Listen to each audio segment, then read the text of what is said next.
Hello, hi, good evening. Good evening, my dear students. Welcome to the class. ನಾನು ಭಾಗ್ಯಶ್ರೀ ಜೋಶಿ ಅಂತ Sankalp learning solution ಇಂದ. Okay, wait for a minute.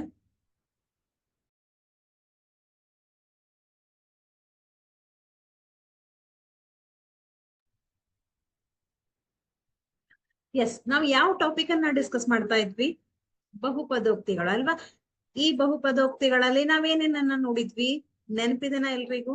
ನಾನೇನ್ ಹೇಳಿದ್ದೆ ನಿಮ್ಗೆ, ಒಂದು ಟಾಪಿಕ್ ಅನ್ನ ಸ್ಟಾರ್ಟ್ ಮಾಡೋಕ್ಕಿಂತ ಮುಂಚೆ ಮೇನ್ ಪಾಯಿಂಟ್ಸ್ ಅನ್ನ ಬರ್ಕೊಳ್ರಿ, ನೆಕ್ಸ್ಟ್ ಟಾಪಿಕ್ ಮುಗಿದ್ಮೇಲೆ ಒಂದು ಮೈಂಡ್ ಮ್ಯಾಪ್ ಅನ್ನ ಹಾಕೊಳ್ರಿ ಅಂತ ನಾನು ಹೇಳಿದ್ದೆ. ನೆನಪಿದೆ ಅಲ್ವಾ? ಓಕೆ, ಈಗ ನಾವೇನ್ ಮಾಡೋಣ, ಏನನ್ನ ನಾವು ಕಲ್ತಿದೀವಿ, ಏನನ್ನ ನಾವು ತಿಳ್ಕೊಂಡಿದೀವಿ ಅಂತ ಜಸ್ಟ್ ಒಂದ್ಸತಿ ರಿಕಾಲ್ ಮಾಡೋಣ. ನಿನ್ನೆ ಒಂದು ಹೋಮ್ ವರ್ಕ್ ಕೊಟ್ಟಿದ್ದೆ, ನೆನ್ಪಿದೆನಾ? Yes, good evening all of you. ಒಂದು ಹೋಮ್ ವರ್ಕ್ ಕೊಟ್ಟಿದ್ದೆ, ನೆನ್ಪಿದೆನಾ? ಓಕೆ, ಅದಕ್ಕಿಂತ ಮುಂಚೆ ನಾವ್ ಏನೇನನ್ನ ಇಲ್ಲಿವರೆಗೂ ನೋಡಿದೀವಿ ಅಂತ ನೋಡೋಣ. ಸೊ ಮಳೆ ತುಂಬಾ ಜೋರಾಗಿದೆ, ಏನಾದ್ರೂ ಡಿಸ್ಟರ್ಬೆನ್ಸ್ ಇದ್ರೆ ಸೊ ನನ್ಗೆ ಹೇಳ್ರಿ. Okay, yes. ಪದ ಅಂದ್ರೆ ಏನು? ಏಕಪದೋಕ್ತಿ, ದ್ವಿಪದೋಕ್ತಿ, ತ್ರಿಪದೋಕ್ತಿ, ಹಾಗೆ ಡಿಗ್ರಿ ಅಂದ್ರೆ ಏನು, ಮತ್ತೆ ಶೂನ್ಯತೆ, ಮತ್ತೆ ನಾವೇನ್ ನೋಡಿದ್ವಿ? ಪಿ ಆಫ್ ಎಕ್ಸ್ ನ ಬೆಲೆ, ಇದು ಕೂಡ ಇಂಪಾರ್ಟೆಂಟ್. ನಾನು ನಿನ್ನೆ ಇದನ್ನ ಡಿಸ್ಕಸ್ ಮಾಡಿದೀನಿ. ಪಿ ಆಫ್ ಎಕ್ಸ್ ನ ಬೆಲೆಯನ್ನ ಹೇಗ್ ಕಂಡು ಹಿಡಿಯೋದು, ಯಾವುದಕ್ಕೆ ನಾವು ಪಿ ಆಫ್ ಎಕ್ಸ್ ನ ಬೆಲೆ ಅಂತ ಹೇಳ್ತೀವಿ. ಓಕೆ, ನೆಕ್ಸ್ಟ್ ಬಹುಪದೋಕ್ತಿಯ ಶೂನ್ಯತೆ, ಇದನ್ನು ಕೂಡ ನಾವು ನಿನ್ನೆ ಡಿಸ್ಕಸ್ ಮಾಡಿದ್ವಿ. ಯಾವ ಬೆಲೆಗೆ ಪಿ ಆಫ್ ಎಕ್ಸ್ ನ ಬೆಲೆ 0 ಬರುತ್ತೆ, ಆ ಒಂದು ಬೆಲೆಯನ್ನ ನಾವೇನಂತ ಹೇಳ್ತೀವಿ? ಪಿ ಆಫ್ ಎಕ್ಸ್ ನ ಶೂನ್ಯತೆ ಅಥವಾ ಬಹುಪದೋಕ್ತಿಯ ಶೂನ್ಯತೆ. ಪಿ ಆಫ್ ಎಕ್ಸ್ ಅಂತಂದ್ರೆ ಬಹುಪದೋಕ್ತಿ ಅಲ್ವಾ? ಬಹುಪದೋಕ್ತಿಯನ್ನ ನಾವು ಪಿ ಆಫ್ ಎಕ್ಸ್ ಅಂತ ಹೆಸರಿನಿಂದ ಸೂಚಿಸ್ತೀವಿ. ಹಾಗಾದ್ರೆ ಯಾವ ಬೆಲೆಗೆ ನಮ್ಮ ಬಹುಪದೋಕ್ತಿಯ ಬೆಲೆ 0 ಬರುತ್ತೆ, ಆ ಬೆಲೆಗೆ ನಾವೇನಂತ ಹೇಳ್ತೀವಿ? ಬಹುಪದೋಕ್ತಿಯ ಶೂನ್ಯತೆ ಅಂತ ನಾವು ಹೇಳ್ತೀವಿ. ನೆಕ್ಸ್ಟ್ ನಾವೇನ್ ನೋಡಿದ್ವಿ? ರೇಖಾಗಣಿತೀಯವಾಗಿ ಶೂನ್ಯತೆಯನ್ನ ಹೇಗ್ ಕಂಡುಹಿಡಿಯೋದು ಅಂತಂದ್ರೆ, ಗ್ರಾಫ್ ಅನ್ನ ಕೊಟ್ಟಿರ್ತಾರೆ, ಆ ಗ್ರಾಫ್ ಅನ್ನ ನೋಡ್ಕೊಂಡು ಎಷ್ಟು ಶೂನ್ಯತೆಗಳಿವೆ ಅಂತ ನಾವು ಹೇಳ್ಬೇಕು ಅಲ್ವಾ? ರೇಖಾತ್ಮಕ ಬಹುಪದೋಕ್ತಿ ಇದ್ರೆ ಅಲ್ಲಿ ಸ್ಟ್ರೇಟ್ ಲೈನ್ ಬರುತ್ತೆ, ನೆನ್ಪಿಟ್ಕೊಳ್ರಿ. ಯಾವಾಗ್ಲೂ ನಮ್ಗೆ ಸರಳ ರೇಖೆನೆ ಬರುತ್ತೆ. ಅಲ್ಲಿ ಎಷ್ಟು ಶೂನ್ಯತೆಗಳನ್ನ ಅದು ಹೊಂದಿರುತ್ತೆ? 1 ಶೂನ್ಯತೆಯನ್ನ ಹೊಂದಿರುತ್ತೆ. ವರ್ಗ ಬಹುಪದೋಕ್ತಿ ಇದ್ದಾಗ ನಮ್ಗೆ ಯು ಆಕಾರದಲ್ಲಿ ಬರುತ್ತೆ. ಸೊ ಇದನ್ನ ನಾವು ನಿನ್ನೆ ಡಿಸ್ಕಸ್ ಮಾಡಿದೀವಿ. ಓಕೆ, ಅದಕ್ಕೋಸ್ಕರ ನಾನು ಯಾವುದನ್ನು ಇರೇಸ್ ಮಾಡಿಲ್ಲ. ವರ್ಗ ಬಹುಪದೋಕ್ತಿ ಇದ್ರೆ ನಮ್ಗೆ ಯು ಆಕಾರದಲ್ಲಿ ಬರುತ್ತೆ, ರೈಟ್? ಅಂದ್ರೆ ವರ್ಗ ಬಹುಪದೋಕ್ತಿಗೆ 2 ಶೂನ್ಯತೆಗಳನ್ನ ಹೊಂದಿರುತ್ತೆ. 2 ಅಥವಾ 2ಕ್ಕಿಂತ ಕಡಿಮೆ ಇರಬಹುದು, ಬಟ್ 2ಕ್ಕಿಂತ ಹೆಚ್ಚಿಗೆ ಇರೋದಿಲ್ಲ, ನೆನ್ಪಿಟ್ಕೊಳ್ರಿ. ಅದಕ್ಕೆ ನಾವೇನಂತ ಹೇಳ್ತೀವಿ? ಮ್ಯಾಕ್ಸಿಮಮ್ 2, 2 ಹೆಚ್ಚಂದ್ರೆ 2, 2ಕ್ಕಿಂತ ಕಡಿಮೆ ಇರಬಹುದು. ಇಲ್ಲಿ ನೋಡ್ಬಹುದು ನೀವು, ಇಲ್ಲಿ ನಮ್ಗೆ 2 ಶೂನ್ಯತೆಗಳು ಸಿಗತ್ತೆ. ಹಾಗೆ ಇಲ್ಲಿ ನೋಡಿದ್ರೆ ಇದು ಕೂಡ ವರ್ಗ ಬಹುಪದೋಕ್ತಿನೇ, ಆದ್ರೆ ಎಷ್ಟು ಶೂನ್ಯತೆಗಳಿದೆ ಇಲ್ಲಿ? 1 ಶೂನ್ಯತೆ ಇದೆ. 2ಕ್ಕಿಂತ ಕಡಿಮೆ ಸಿಗಬಹುದು, ಆದರೆ 2ಕ್ಕಿಂತ ಹೆಚ್ಚಿಗೆ ಸಾಧ್ಯ ಇಲ್ಲ. ನೆನ್ಪಿಟ್ಕೊಳ್ರಿ ಇದನ್ನ. ವರ್ಗ ಬಹುಪದೋಕ್ತಿಯಲ್ಲಿ ಹೆಚ್ಚಂದ್ರೆ 2 ಶೂನ್ಯತೆಗಳು ಅಥವಾ 2ಕ್ಕಿಂತ ಕಡಿಮೆ ಶೂನ್ಯತೆಗಳು. ಇಲ್ಲಿ ನೋಡಿದ್ರೆ 0 ಇದೆ, ಯಾಕಂತಂದ್ರೆ ಇದು ಎಕ್ಸ್ ಅಕ್ಷವನ್ನ ಯಾವುದೇ ಒಂದು ಬಿಂದುವಿನಲ್ಲೂ ಕೂಡ ಸಂಧಿಸಿಲ್ಲ, ಟಚ್ ಮಾಡಿಲ್ಲ. ಓಕೆ, ಹಾಗಿದ್ರೆ ಇಲ್ಲಿ ಶೂನ್ಯತೆಗಳ ಸಂಖ್ಯೆ ಏನಾಗತ್ತೆ? ಯಾವುದೇ ಶೂನ್ಯತೆಯನ್ನ ಹೊಂದಿಲ್ಲ. ಇದು ಎಂತಹ ಬಹುಪದೋಕ್ತಿ? ಇಲ್ಲಿ ಯು ಆಕಾರದಲ್ಲಿ ಬಂದಿದೆ, ಅಂದ್ರೆ ಪರವಲಯ ಅಂತ ನಾವು ಹೇಳ್ತೀವಿ. ಓಕೆ, ಪ್ಯಾರಾಬೋಲಿಕ್ ಶೇಪ್ ಅಂತ ನಾವು ಇಂಗ್ಲಿಷ್ ಅಲ್ಲಿ ಹೇಳ್ತೀವಿ, ಪರವಲಯ ಅಂತ ಹೇಳ್ತೀವಿ ಕನ್ನಡದಲ್ಲಿ. ಹಾಗಿದ್ರೆ ಈ ಯು ಆಕಾರದಲ್ಲಿ ಬಂದಾಗ ಇದು ಎಷ್ಟು ಶೂನ್ಯತೆಗಳನ್ನ ಹೊಂದಿದೆ? ಯಾವುದೇ ಶೂನ್ಯತೆಯನ್ನ ಹೊಂದಿಲ್ಲ. ಇದು ವರ್ಗ ಬಹುಪದೋಕ್ತಿ, ಆದರೆ 2ಕ್ಕಿಂತ ಕಡಿಮೆ ಶೂನ್ಯತೆಗಳನ್ನ ಹೊಂದಿರುವಂತಹ ಸಾಧ್ಯತೆಗಳು ಇರುತ್ತೆ, ನೆನ್ಪಿಟ್ಕೊಳ್ರಿ. ನೆಕ್ಸ್ಟ್ ಘನ ಬಹುಪದೋಕ್ತಿಗೆ ಎಷ್ಟು ಶೂನ್ಯತೆಗಳು? 3 ಮ್ಯಾಕ್ಸಿಮಮ್ 3ಕ್ಕಿಂತ ಕಡಿಮೆ ಕೂಡ ಬರಬಹುದು, ಆದ್ರೆ ಮ್ಯಾಕ್ಸಿಮಮ್ 3 ಶೂನ್ಯತೆಗಳು ನಮ್ಗೆ ಸಿಗತ್ತೆ. ಓಕೆ, ನಾವ್ ಇದನ್ನ ನಿನ್ನೆ ಡಿಸ್ಕಸ್ ಮಾಡಿದ್ವಿ. ಗ್ರಾಫ್ ಅನ್ನ ಕೊಟ್ಟಾಗ ಹೇಗೆ ನಾವು ಶೂನ್ಯತೆಗಳ ಸಂಖ್ಯೆಯನ್ನ ಕಂಡು ಹಿಡಿಯಬಹುದು, ಹೇಗೆ ಹಿಡಿಯೋದು ಅಂತ ನೋಡಿದ್ವಿ ಅಲ್ವಾ? ನೆಕ್ಸ್ಟ್ ನಾವು ವೆರಿ ಇಂಪಾರ್ಟೆಂಟ್ ಕಾನ್ಸೆಪ್ಟ್ ಏನಪ್ಪಾ? ಬಹುಪದೋಕ್ತಿಯ ಶೂನ್ಯತೆಗಳು ಮತ್ತು ಹಾಗೂ ಸಹಗುಣಕಗಳ ನಡುವಿನ ಸಂಬಂಧ. ಇದು ನಮ್ಗೆ 2 ಅಂಕಕ್ಕೆ ಕೇಳುವಂತಹ ಪ್ರಶ್ನೆ. ಓಕೆ, ಇದನ್ನು ಕೂಡ ನಾವು ನಿನ್ನೆ ಡಿಸ್ಕಸ್ ಮಾಡಿದ್ವಿ. ಇಲ್ಲಿ ನಾವು ಮುಖ್ಯವಾಗಿ ನೆನಪಿಟ್ಕೋಬೇಕಾಗಿದ್ದು ಏನು ಅಂತಂದ್ರೆ, ಶೂನ್ಯತೆಗಳ ಮೊತ್ತ ಏನಾಗಿರುತ್ತೆ? ಇದು this is very important. Alpha plus beta, alpha ಮತ್ತೆ ಬೀಟಾ ಅಂತಂದ್ರೆ ಏನು? ಆಲ್ಫಾ ಮತ್ತು ಬೀಟಾಗಳು ವರ್ಗ ಬಹುಪದೋಕ್ತಿಯ ಶೂನ್ಯತೆಗಳು. ನೆನ್ಪಿಟ್ಕೊಳ್ರಿ, ವರ್ಗ ಬಹುಪದೋಕ್ತಿಯ ಶೂನ್ಯತೆಗಳು. Alpha plus beta is equal to ಏನಾಗಿರುತ್ತೆ? Minus b by a. ಇಲ್ಲಿ ಮೈನಸ್ ಬಿ ಅಂತಂದ್ರೆ ಏನು? ಇದು ಎಕ್ಸ್ ದ ಸಹಗುಣಕ ಅಲ್ವಾ?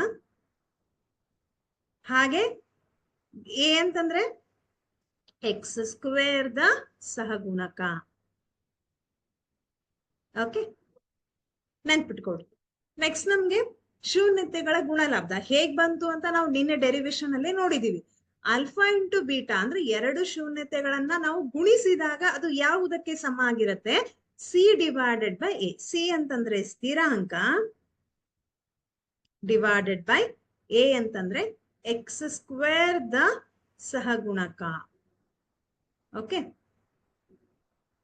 ಎಕ್ಸ್ ಸ್ಕ್ವೇರ್ ದ ಸಹಗುಣಕ. Yes, very good. Yes, good evening all of you.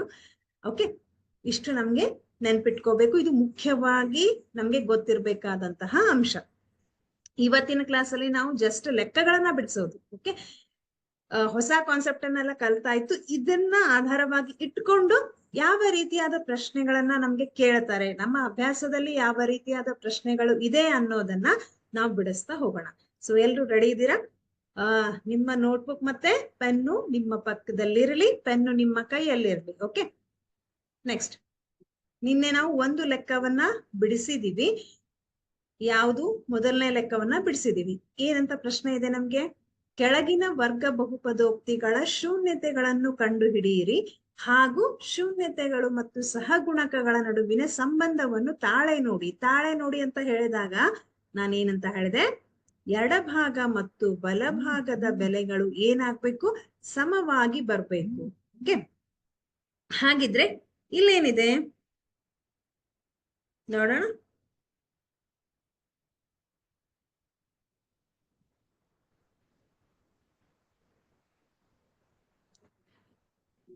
So second example ನಾನು ನಿಮ್ಗೆ ಹೋಮ್ ವರ್ಕ್ ಕೊಟ್ಟಿದ್ದೆ. ಏನ್ ಬಂತು ಆನ್ಸರು? Guess anybody? ಏನ್ ಆನ್ಸರ್ ಬಂತು? ಮಿಸ್ ನಾವು ಮಾಡೇ ಇಲ್ಲ, ಆನ್ಸರ್ ಎಲ್ಲಿಂದ ಬರುತ್ತೆ? ಮಾಡೇ ಇಲ್ಲ ಅಲ್ವಾ? LHS ಮತ್ತೆ RHS ಆನ್ಸರ್ ಏನ್ ಬಂತು ಅದು ನನ್ಗೆ ಬೇಕು. ಓಕೆ, ಸೊ ಫಸ್ಟ್ ನೀವು ಅಪವರ್ತನ ವಿಧಾನದಿಂದ ಆಲ್ಫಾ ಮತ್ತು ಬೀಟಾಗಳನ್ನ ಕಂಡು ಹಿಡಿದಿರ್ತೀರಾ. ಅದನ್ನ ಬಳಸ್ಕೊಂಡು ಶೂನ್ಯತೆಗಳ ಮುಕ್ತ ಮತ್ತು ಶೂನ್ಯತೆಗಳ ಗುಣಲಬ್ಧವನ್ನ ಕಂಡು ಹಿಡಿಬೇಕು ಅಲ್ವಾ? ಆನ್ಸರ್ ಎಷ್ಟು ಬಂತು? That I want. ಓಕೆ, ಎಷ್ಟು ಬಂತು ಆನ್ಸರು? S, good evening. ನೋಡೋಣ, ಬಿಡಿಸಿ. S, 4s square minus 4s minus 1 ಅಂತ ಇದೆ. ಓಕೆ,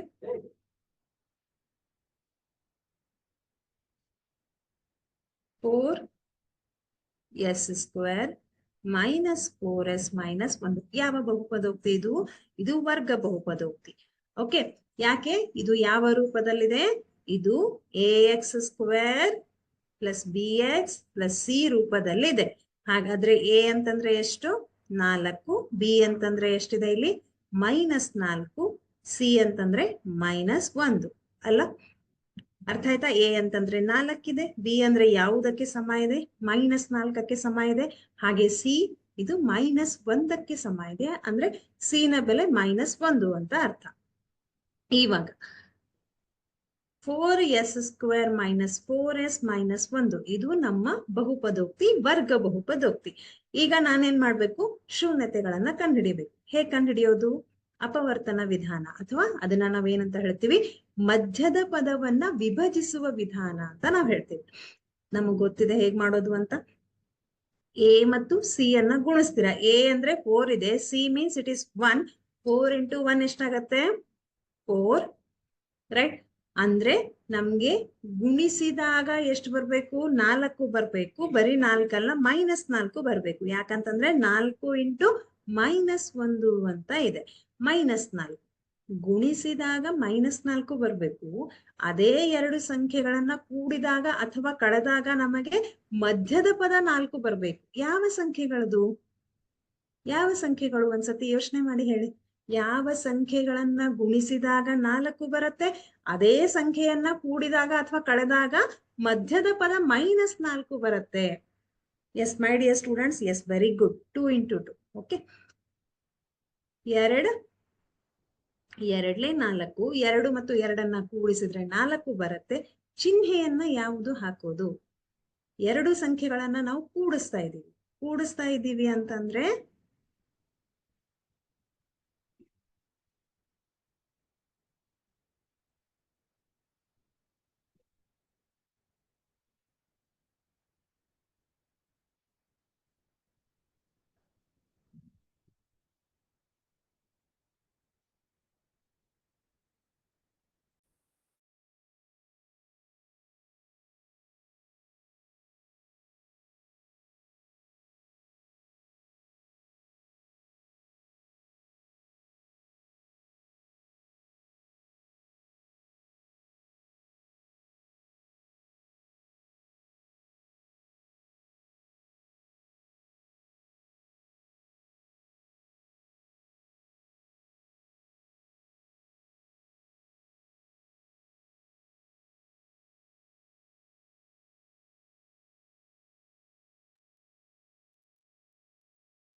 ಓಕೆ, ಸಾರಿ, ಸ್ವಲ್ಪ ನೆಟ್ವರ್ಕ್ ಇಶ್ಯೂ ಆಗ್ತಾ ಇದೆ ಇದು.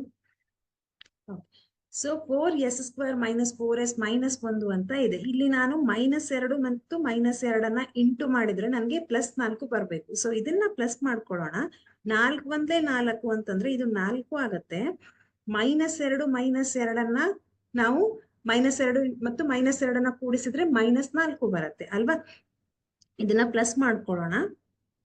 4s² - 2s -2s + 1 ಅಂತ ಹಾಕೊಳ್ಳೋಣ. ಇವಾಗ ಇವೆರಡರಲ್ಲಿ ಏನ್ ಕಾಮನ್ ಇದೆ? 2s ಕಾಮನ್ ಇದೆ. ಇಲ್ಲಿ 4 ಇದೆ, ಇಲ್ಲಿ 2 ಇದೆ. 4 ನಾವು 2 × 2 ಅಂತ ಮಾಡಬಹುದು. ಓಕೆ, ಸೊ 2s - 1 ಅಂತ ಬಂತು. ಇಲ್ಲಿ ಮೈನಸ್ ಇದೆ, ಇಲ್ಲಿ ಏನೂ ಕಾಮನ್ ಇಲ್ಲ ಅಂದ್ರೆ 1 ಕಾಮನ್ ಆಗಿರತ್ತೆ. So 2s plus into minus -1 ಅಂತ ಆಗತ್ತೆ. ನೀವೇನಾದ್ರೂ ಇಲ್ಲಿ ಮೈನಸ್ ಇಟ್ಕೊಂಡ್ರೆ ನಮ್ಗೆ ಫ್ಯಾಕ್ಟರೈಸೇಷನ್ ಮೆಥಡ್ ಬರೋದಿಲ್ಲ. ಸೊ ಪ್ಲಸ್ ಮಾಡ್ಕೊಳ್ರಿ ಅದನ್ನ. ಓಕೆ, ಇಲ್ಲಿ 2 ಅಪವರ್ತನಗಳು ಬಂತು. ಯಾವುದು? 2s - 1 ಅಂತ ಒಂದು ಅಪವರ್ತನ. ಓಕೆ, ಇಲ್ಲಿ ಮತ್ತೆ ಇಲ್ಲಿ ಸಮ ಬರ್ಬೇಕು, ಸೇಮ್ ಬರ್ಲೇಬೇಕು, ಬರತ್ತೆ ಅದು. ಓಕೆ, 2s - 1 2s - 1 ಇದು ಒಂದು ಅಪವರ್ತನ. ಇನ್ನೊಂದು ಯಾವುದು? 2s - 1. ರೈಟ್, ಇದನ್ನ ನಾವೇನ್ ಮಾಡೋಣ? Equate it with 0. ಅದನ್ನ 0ಗೆ ಸಮೀಕರಿಸೋಣ. ಏನಾಗತ್ತೆ? 2s - 1 = 0, 2s - 1 = 0. ಈಗ 2s -1 ಈ ಕಡೆ ಶಿಫ್ಟ್ ಮಾಡ್ಕೊಡ್ರಿ. ಎಲ್ಲರ ಹತ್ರ ಬುಕ್ ಮತ್ತು ಪೆನ್ ಇದೆ ಅಲ್ವಾ? ಸೊ ಇದನ್ನ ನೋಟ್ ಡೌನ್ ಮಾಡ್ಕೊಡ್ರಿ. -1 ಈ ಕಡೆ ಹೋದ್ರೆ +1 ಆಗತ್ತೆ. 1 1 ಆಗತ್ತೆ. So s = 1. ಈ 2 ಈ ಕಡೆ ಬಂದ್ರೆ /2 ಆಗುತ್ತೆ ಅಲ್ವಾ? ನೆಕ್ಸ್ಟ್ 2s -1 ಈ ಕಡೆ ಶಿಫ್ಟ್ ಮಾಡ್ರಿ, 1 ಬರುತ್ತೆ. s = 1/2. ಈಗ ಮಕ್ಕಳೇ, ನಮ್ಗೆ ಇಲ್ಲಿ ಏನ್ ಸಿಕ್ತು? 2 ಶೂನ್ಯತೆಗಳು ಸಿಕ್ತು ಅಲ್ವಾ? 2 ಶೂನ್ಯತೆಗಳು ಸಿಕ್ತು. ಈಗ ನಾವೇನ್ ಮಾಡೋಣ? ಇದನ್ನ ಅಲ್ಫಾ ಅಂತ ಕರೆಯೋಣ, ಇದನ್ನ ನಾವೇನ್ ಮಾಡೋಣ? ಬೀಟಾ ಅಂತ ಕರೆಯೋಣ. ಅಲ್ಫಾದ ಬೆಲೆ 1/2, ಬೀಟಾದ ಬೆಲೆ 1/2. ಈಗ ಶೂನ್ಯತೆಗಳ ಮೊತ್ತವನ್ನ ಕಂಡುಹಿಡಿಯೋಣ. ಶೂನ್ಯತೆಗಳ ಮೊತ್ತ ಎಷ್ಟು ಬರುತ್ತೆ? ಆಲ್ಫಾ ಪ್ಲಸ್ ಬೀಟಾ, ಶೂನ್ಯತೆಗಳ ಮೊತ್ತ ಅಂತಂದ್ರೆ ನಾವೇನಂತ ಹೇಳ್ತೀವಿ? Sum of zeros is equal to alpha plus beta. Okay, so ಇದನ್ನ ಇಂಗ್ಲಿಷ್ ಮೀಡಿಯಂ ಕ್ಲಾಸ್ ಅಲ್ಲಿ ನಾವು ಮತ್ತೆ ಇದನ್ನ ಇಂಗ್ಲಿಷ್ ನಲ್ಲಿ ರಿಪೀಟ್ ಮಾಡ್ತೀವಿ. ಸೊ ಇದು ಕನ್ನಡ ಮೀಡಿಯಂ ಆಗಿರೋದ್ರಿಂದ ನಾವು ಕನ್ನಡದಲ್ಲೇ ಹೇಳ್ಬೇಕು. ಇದನ್ನ ಶೂನ್ಯತೆಗಳ ಮೊತ್ತ ಅಂತ ಹೇಳ್ತೀವಿ. ಇದನ್ನ ಇಂಗ್ಲಿಷ್ ನಲ್ಲಿ ಸಮ್ ಆಫ್ ಝೀರೋಸ್ ಅಂತ ಹೇಳ್ತಾರೆ. So sum of zeros is equal to -b / a. ಮೊತ್ತ ಯಾವುದಕ್ಕೆ ಈಕ್ವಲ್ ಇದೆ? -b / a ಗೆ ಈಕ್ವಲ್ ಇದೆ. ನಮಗ್ ಗೊತ್ತಿದೆ ಇದು. ಆಲ್ಫಾದ ಬೆಲೆ ಎಷ್ಟಿದೆ ಮಕ್ಕಳೇ? 1/2 ಇದೆ. ಪ್ಲಸ್ ಬೀಟಾದ ಬೆಲೆ ಎಷ್ಟಿದೆ? 1/2 ಇದೆ. ಮೈನಸ್ ಹೇಗಿದೆ ಹಾಗೆ ಬರ್ಕೊಳ್ಳೋಣ. ಬಿ ನ ಬೆಲೆ ಎಷ್ಟಿದೆ ಇಲ್ಲಿ? ಬಿ ನ ಬೆಲೆ -4 ಇದೆ. ಸಿ ನ ಬೆಲೆ +1 ಅಂತ ಮಾಡ್ಕೊಳ್ರಿ. -4 ಡಿವೈಡೆಡ್ ಬೈ ಎ ನ ಬೆಲೆ ಎಷ್ಟಿದೆ? 4 ಇದೆ ಅಲ್ವಾ? ಈಗ ಛೇದದಲ್ಲಿ ಎರಡು ಕಡೆ 2 ಇದೆ, ಹಾಗಾಗಿ ಒಂದೇ ಸರ್ತಿ ಬರ್ಕೋತೀವಿ. 1 + 1 ಅಂತಂದ್ರೆ 2 ಬರುತ್ತೆ. ಮೈನಸ್ ಇಂಟು ಮೈನಸ್ ಪ್ಲಸ್ ಆಗತ್ತೆ. 4 ಡಿವೈಡೆಡ್ ಬೈ 4. 2 ಒಂದ್ಲೆ 2 ಒಂದ್ಲೆ, 4 ಒಂದ್ಲೆ 4 ಒಂದ್ಲೆ. ಎಷ್ಟು ಬಂತು ನಿಮ್ಗೆ? ಇಲ್ಲೂ ಕೂಡ 1 ಬಂತು. 1 ಡಿವೈಡೆಡ್ ಬೈ 1 ಅಂದ್ರೆ ಒಂದೇ ಬರುತ್ತೆ. ಇಲ್ಲೂ ಕೂಡ 1 ಡಿವೈಡೆಡ್ ಬೈ 1 ಅಂದ್ರೆ ಒಂದೇ ಬರುತ್ತೆ. ಹಾಗಾಗಿ LHS is equal to RHS. Correct ಆಯ್ತು ನಮ್ಮ ಲೆಕ್ಕ. ಈಗ ಶೂನ್ಯತೆಗಳ ಗುಣಲಬ್ಧವನ್ನ ಮಾಡೋಣ. ಓಕೆ, ಸೊ ಶೂನ್ಯತೆಗಳ ಗುಣಲಬ್ಧ ಎಲ್ಲಿ ಮಾಡೋಣ? ಓಕೆ, ಎಲ್ಲಿ ಮಾಡ್ತೀನಿ ನೋಡ್ರಿ. ಶೂನ್ಯತೆಗಳ ಗುಣಲಬ್ಧ. ಶೂನ್ಯತೆಗಳ ಏನಾಗತ್ತೆ? ಶೂನ್ಯತೆಗಳ ಗುಣಲಬ್ಧ ಮೀನ್ಸ್ ಪ್ರಾಡಕ್ಟ್ ಆಫ್ ಝೀರೋಸ್ ಅಂತ ನಾವು ಹೇಳ್ತೀವಿ. So product of zeros is equal to c divided by a. ಇದು ಯಾವುದಕ್ಕೆ ಸಮವಾಗಿದೆ? C divided by a, right? ಶೂನ್ಯತೆಗಳ ಗುಣಲಬ್ಧ C divided by A. That means alpha into beta is equal to C divided by A. Alpha ಅಂದ್ರೆ ಇಲ್ಲಿ ಬರೀತೀನಿ 1 divided by 2. Beta ಅಂದ್ರೆ 1 divided by 2. C ಅಂತಂದ್ರೆ 1 ಇದೆ. Divided by A ಅಂತಂದ್ರೆ 4 ಇದೆ. 1 divided by 2 into 1 divided by 2 ಅಂದ್ರೆ 2 2 4. 1 1 1. ಈ ಕಡೆ 1 divided by 4. ಇಲ್ಲೂ ಕೂಡ ನಮ್ಗೆ LHS is equal to RHS ಅಂತ ಬಂತು. ಅಂದ್ರೆ ನಾವು ಮಾಡಿರುವಂತಹ ಲೆಕ್ಕ ಕರೆಕ್ಟ್ ಆಗಿದೆ. ತಾಳೆ ನೋಡಿ ಅಂದಾಗ ಅಥವಾ ಇದನ್ನ ಇಂಗ್ಲಿಷ್ ನಲ್ಲಿ verify that sum of the product is equal to sum of 2 zeros is equal to sum product of 2 zeros ಅಂತ ಹೇಳ್ತಾರೆ. ಓಕೆ, ತಾಳೆ ನೋಡೋದು ಅಂದ್ರೆ ಎರಡೂ ಕಡೆ ಸಮವಾಗಿ ಬರ್ಬೇಕು. ಬಂತಲ್ವಾ? ಮಾಡಿ ನೋಡಿದ್ರ ನಿನ್ನೆ ಇದನ್ನ? ಓಕೆ, ನೆಕ್ಸ್ಟ್ ಲೆಕ್ಕ ಮಾಡೋಣ. ನನ್ಕಿಂತ ಫಾಸ್ಟ್ ಆಗಿ ನೀವು ಮಾಡ್ಬೇಕು. ಏನಿದೆ ಟ್ರೈ ಮಾಡಿ ಆನ್ಸರ್ ಅನ್ನ ಹೇಳಿ ನೋಡೋಣ. ಆಲ್ಫಾ ಮತ್ತು ಬೀಟಾದ ಬೆಲೆ ಎಷ್ಟು ಬಂತು ಅಂತ ಮೊದಲು ಅದನ್ನ ಹೇಳಿ, ಆಮೇಲೆ ನಾವು ಶೂನ್ಯತೆಗಳ ಮೊತ್ತ ಮತ್ತು ಗುಣಲಬ್ಧಕ್ಕೆ ಹೋಗೋಣ. ಏನಿದೆ ಇಲ್ಲಿ? 4u² - 8u. ನಮ್ಮ ಮಕ್ಕಳಿಗೆ ಕನ್ಫ್ಯೂಸ್ ಆಗ್ತಾ ಇರ್ಬೋದು. ಮಿಸ್, ಇದು ನೀವ್ ಹೇಳಿದ್ರಿ ವರ್ಗ ಬಹುಪದೋಕ್ತಿ ಇದೆ ಅಂತ ನೀವ್ ಹೇಳ್ತೀರಾ. ಓಕೆ, ಇದು u² ಇದೆ. ಸೊ ಇಲ್ಲಿ ಬರುವಂತಹವೆಲ್ಲವೂ ವರ್ಗ ಬಹುಪದೋಕ್ತಿಗಳು. ಯಾಕೆ ಅಂತಂದ್ರೆ ಆಲ್ಫಾ ಮತ್ತು ಬೀಟಾ ಅನ್ನುವಂತಹ ಶೂನ್ಯತೆಗಳನ್ನ ನಾವು ತಗೋತೀವಿ. ಆಲ್ಫಾ ಮತ್ತು ಬೀಟಾಗಳು ಎರಡು ಶೂನ್ಯತೆಗಳು ಎಲ್ಲಿ ಬರುತ್ತೆ? ವರ್ಗ ಬಹುಪದೋಕ್ತಿಯಲ್ಲಿ ಬರುತ್ತೆ. ಹಾಗಾದ್ರೆ ಅವರು ನಮ್ಗೆ ಲೆಕ್ಕದಲ್ಲಿ ಕೊಡುವಂತಹ ಎಲ್ಲಾ ಲೆಕ್ಕಗಳು ವರ್ಗ ಬಹುಪದೋಕ್ತಿಗಳೇ ಆಗಿರ್ಬೇಕು. ಇದು ಕೂಡ ವರ್ಗ ಬಹುಪದೋಕ್ತಿ. ಆದ್ರೆ ನಮ್ಗಿಲ್ಲಿ ಏನ್ ಬೇಕು? ಇದು ax² + bx + c ರೂಪದಲ್ಲಿ ಇರ್ಬೇಕು. ಸಿ ಎಲ್ಲೋಗಿದೆ? ಎಲ್ಲೋ ಮಿಸ್ ಆಗ್ಬಿಟ್ಟಿದೆ ಅಲ್ಲ ಸಿ, ಅಲ್ವಾ? ಸಿ ಅನ್ನ ಏನಂತ ಬರ್ಕೊಳ್ಳೋಣ ಹಾಗಿದ್ರೆ? ಇಲ್ಲ ಅಂತಂದ್ರೆ ಅದನ್ನ 0 ಅಂತ ಬರ್ಕೊಳ್ಳೋಣ. ಓಕೆ, ನಿಮ್ಗೆ ಬೆಲೆಗಳೇನಾದ್ರೂ ಕನ್ಫ್ಯೂಸ್ ಆಗ್ತಾ ಇದ್ರೆ, ಸೊ ಕೆಲವೊಂದ್ ಮಕ್ಳು ಏನ್ ಮಾಡ್ತಾರೆ, ಡೈರೆಕ್ಟ್ ಆಗಿ ನೋಡಿ ಬರ್ಕೋತಾರೆ. ಇಲ್ಲಪ್ಪ ನಮ್ ಕನ್ಫ್ಯೂಸ್ ಆಗ್ತಾ ಇದೆ ಅಂತಂದ್ರೆ ನೀಟಾಗಿ ಎ ಅಂತಂದ್ರೆ ಏನು 4, ಬಿ ಅಂತಂದ್ರೆ ಏನು -8, ಸಿ ಅಂತಂದ್ರೆ ಏನು 0. ನೋಡಿ, ಎ ಇದು 4ಕ್ಕೆ ಈಕ್ವಲ್ ಆಗಿದೆ, ಬಿ ಅಂತಂದ್ರೆ -8, ಇಲ್ಲಿ ಪ್ಲಸ್ ಇದೆ, ಇಲ್ಲಿ ಮೈನಸ್ ಇದೆ. ಹಾಗಾಗಿ ಬಿ ಬೆಲೆಯನ್ನ -8 ಅಂತ ತಗೋತೀವಿ. ಬರೀ 8 ಅಲ್ಲ, -8. So this is very very important. Okay, next C ಅಂತಂದ್ರೆ 0. ಇವಾಗ ಲೆಕ್ಕಕ್ಕೆ ಬಂದ್ರೆ 4u² - 8u is equal to 0. Sorry, equal to 0 ಇಲ್ಲ ಅಲ್ವಾ? ಓಕೆ, ಸೊ ಲೈಟ್ ಹೋಯ್ತು. ಒಂದೇ ನಿಮಿಷ.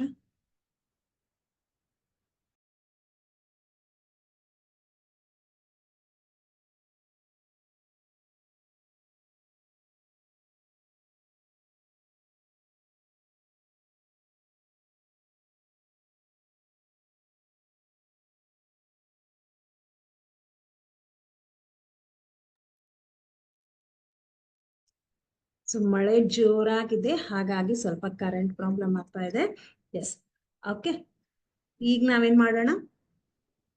ಏನ್ ಕೊಟ್ಟಿದ್ದಾರೆ ಅದನ್ನ ಬರ್ಕೊಳ್ಳೋಣ. ಈಕ್ವಲ್ ಟು 0 ಇಲ್ಲ ಅಲ್ವಾ, ಇರೇಸ್ ಮಾಡೋಣ ಅದನ್ನ. ಒಂದೇ ನಿಮಿಷ.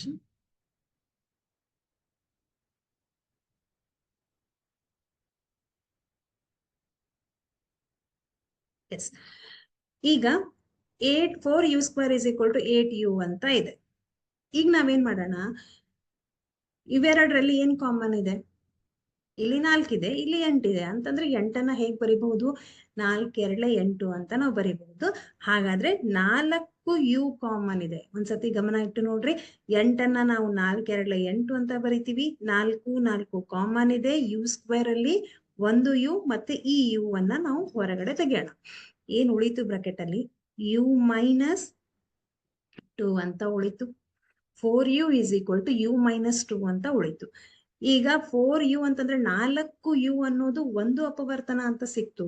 u minus 2 ಅನ್ನೋದು ಮತ್ತೊಂದು ಅಪವರ್ತನವಾಗಿ ಸಿಕ್ಕಿದೆ. ಇದನ್ನ ನಾನು 0ಗೆ ಸಮೀಕರಿಸ್ತೀನಿ. ಅವಾಗ ಏನಾಗತ್ತೆ? 4u is equal to 0, u minus 2 is equal to 0. Okay, ನಾವು ಈಗೇನ್ ಮಾಡೋಣ? ಈ 4ಅನ್ನ ನೀವು ಈ ಕಡೆ ಶಿಫ್ಟ್ ಮಾಡಿದ್ರೆ ಅದೇನಾಗತ್ತೆ? 0 ಡಿವೈಡೆಡ್ ಬೈ 4. ಸೊ ನನ್ನ ಜೊತೆಗೆ ನೀವು ಕೂಡ ನೋಟ್ ಡೌನ್ ಮಾಡ್ಕೋತಿದ್ದೀರಾ ಅಂತ ಅನ್ಕೋತೀನಿ. ಏನಾಗತ್ತೆ? ಯಾವುದೇ ಒಂದು ಸಂಖ್ಯೆಗೆ 0 ಅಂದ್ರೆ 0 ಡಿವೈಡೆಡ್ ಬೈ ಎನಿಥಿಂಗ್ ಏನಾಗತ್ತೆ? ಅದು 0ನೇ ಬರುತ್ತೆ. ಸೊ ಯು ಬೆಲೆ ಎಷ್ಟು ಬಂತು ಮಕ್ಕಳೇ? ಇಲ್ಲಿ 0 ಅಂತ ಬಂತು. ಇಲ್ಲಿ -2 ಅನ್ನ ಈ ಕಡೆ ಕಳಿಸಿದ್ರೆ, ಈ ಕಡೆ ಶಿಫ್ಟ್ ಮಾಡಿದ್ರೆ ಅದು 2 ಬರುತ್ತೆ. ಅಂದ್ರೆ ಇಲ್ಲಿ ನಮ್ಗೆ ಒಂದು ಶೂನ್ಯತೆ u is equal to 0 ಅಂತ ಬಂತು, ಮತ್ತೊಂದು ಶೂನ್ಯತೆ u is equal to 2 ಅಂತ ಬಂತು. ಹಾಗಾದ್ರೆ ಆಲ್ಫಾ ಅಂತಂದ್ರೆ ಎಷ್ಟು ಬಂತು ನಮ್ಗಿಲ್ಲಿ? ಇದು ಆಲ್ಫಾದ ಬೆಲೆ, ಇದು ಬೀಟಾದ ಬೆಲೆ. ನಿಮ್ಗೆ ಕನ್ಫ್ಯೂಸ್ ಆದ್ರೆ ನೀವು ನೀಟಾಗಿ ಇದನ್ನ alpha is equal to 0, beta is equal to 2 ಅಂತ ಬರ್ಕೊಡ್ರಿ. ನೆಕ್ಸ್ಟ್ ಏನ್ ಮಾಡ್ಬೇಕು ನಾವ್ ಇವಾಗ? ತಾಳೆ ನೋಡ್ಬೇಕು. ಯಾವುದ್ರ ಮೂಲಕ? ಶೂನ್ಯತೆಗಳ ಮೊತ್ತ ಅಲ್ವಾ? ಶೂನ್ಯತೆಗಳ ಮೊತ್ತ alpha plus beta is equal to minus b divided by a. Yes ಮಕ್ಕಳ, ಆಲ್ಫಾದ ಬೆಲೆ ಎಷ್ಟಿದೆ? ಇಲ್ಲಿ 0 ಇದೆ. ಬೀಟಾದ ಬೆಲೆ 2 ಇದೆ. ಮೈನಸ್ ಹೇಗಿದೆ ಹಾಗೆ ಬರ್ಕೊಳ್ರಿ. ಈಗ ಬಿ ನ ಬೆಲೆ ಎಷ್ಟಿದೆ ನಮ್ಗೆ? ಇಲ್ಲಿ -8 ಅಂತ ಇದೆ.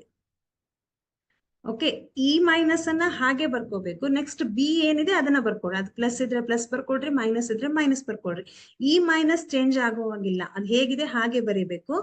ಡಿವೈಡೆಡ್ ಬೈ ಎ ದ ಬೆಲೆ ಎಷ್ಟಿದೆ? ಇಲ್ಲಿ 4 ಇದೆ. ಓಕೆ, ಎಷ್ಟಿದೆ ಮಕ್ಕಳ? ಇಲ್ಲಿ 4. ಈಗ 0 + 2 ಅಂದ್ರೆ 2, ಮೈನಸ್ ಇಂಟು ಮೈನಸ್ ಪ್ಲಸ್ ಆಯ್ತು. 8 ಡಿವೈಡೆಡ್ ಬೈ 4, 4 1 4 2. ಹಾಗಿದ್ರೆ ಮಕ್ಕಳಲ್ಲಿ 2 is equal to 2 ಅಂತ ಬಂತು. LHS is equal to RHS. ಇದೇನಾಯ್ತು? ತಾಳೆ ನೋಡಿದ್ರೆ ನಮ್ಗೆ ಸರಿಯಾಗಿ ಬಂತು. ಇದೇ ರೀತಿ ನಾವ್ ಏನ್ ಮಾಡೋಣ? ಶೂನ್ಯತೆಗಳ ಗುಣಲಬ್ಧವನ್ನ ಅದು ಕಂಡುಹಿಡಿಯೋಣ. ಸೊ ನನ್ನ ಜೊತೆಗೆ ನೀವು ಕೂಡ ಬರ್ಕೋತಿದ್ದೀರಾ ಅಂತ ಅನ್ಕೋತೀನಿ. ಬೇಗ ಬೇಗ ಬರ್ಕೊಳ್ರಿ. Alpha into beta is equal to c divided by a. ಆಲ್ಫಾದ ಬೆಲೆ 0 ಅಂತ ಇದೆ, ಬೀಟಾದ ಬೆಲೆ 2 ಇದೆ. ಸಿ ನ ಬೆಲೆ ಎಷ್ಟಿದೆ ಮಕ್ಕಳಲ್ಲಿ? ಕರೆಕ್ಟ್ ಆಗಿ ಒಂದ್ಸತಿ ನೋಡ್ರಿ, ನಾನು ಅದಕ್ಕೆ ಕನ್ಫ್ಯೂಸ್ ಮಾಡ್ಕೋಬಾರ್ದು ಅಂತ ಬರೆದಿದ್ದೀನಿ. ಸಿ ಅಂತಂದ್ರೆ 0, ಎ ಅಂತಂದ್ರೆ 4.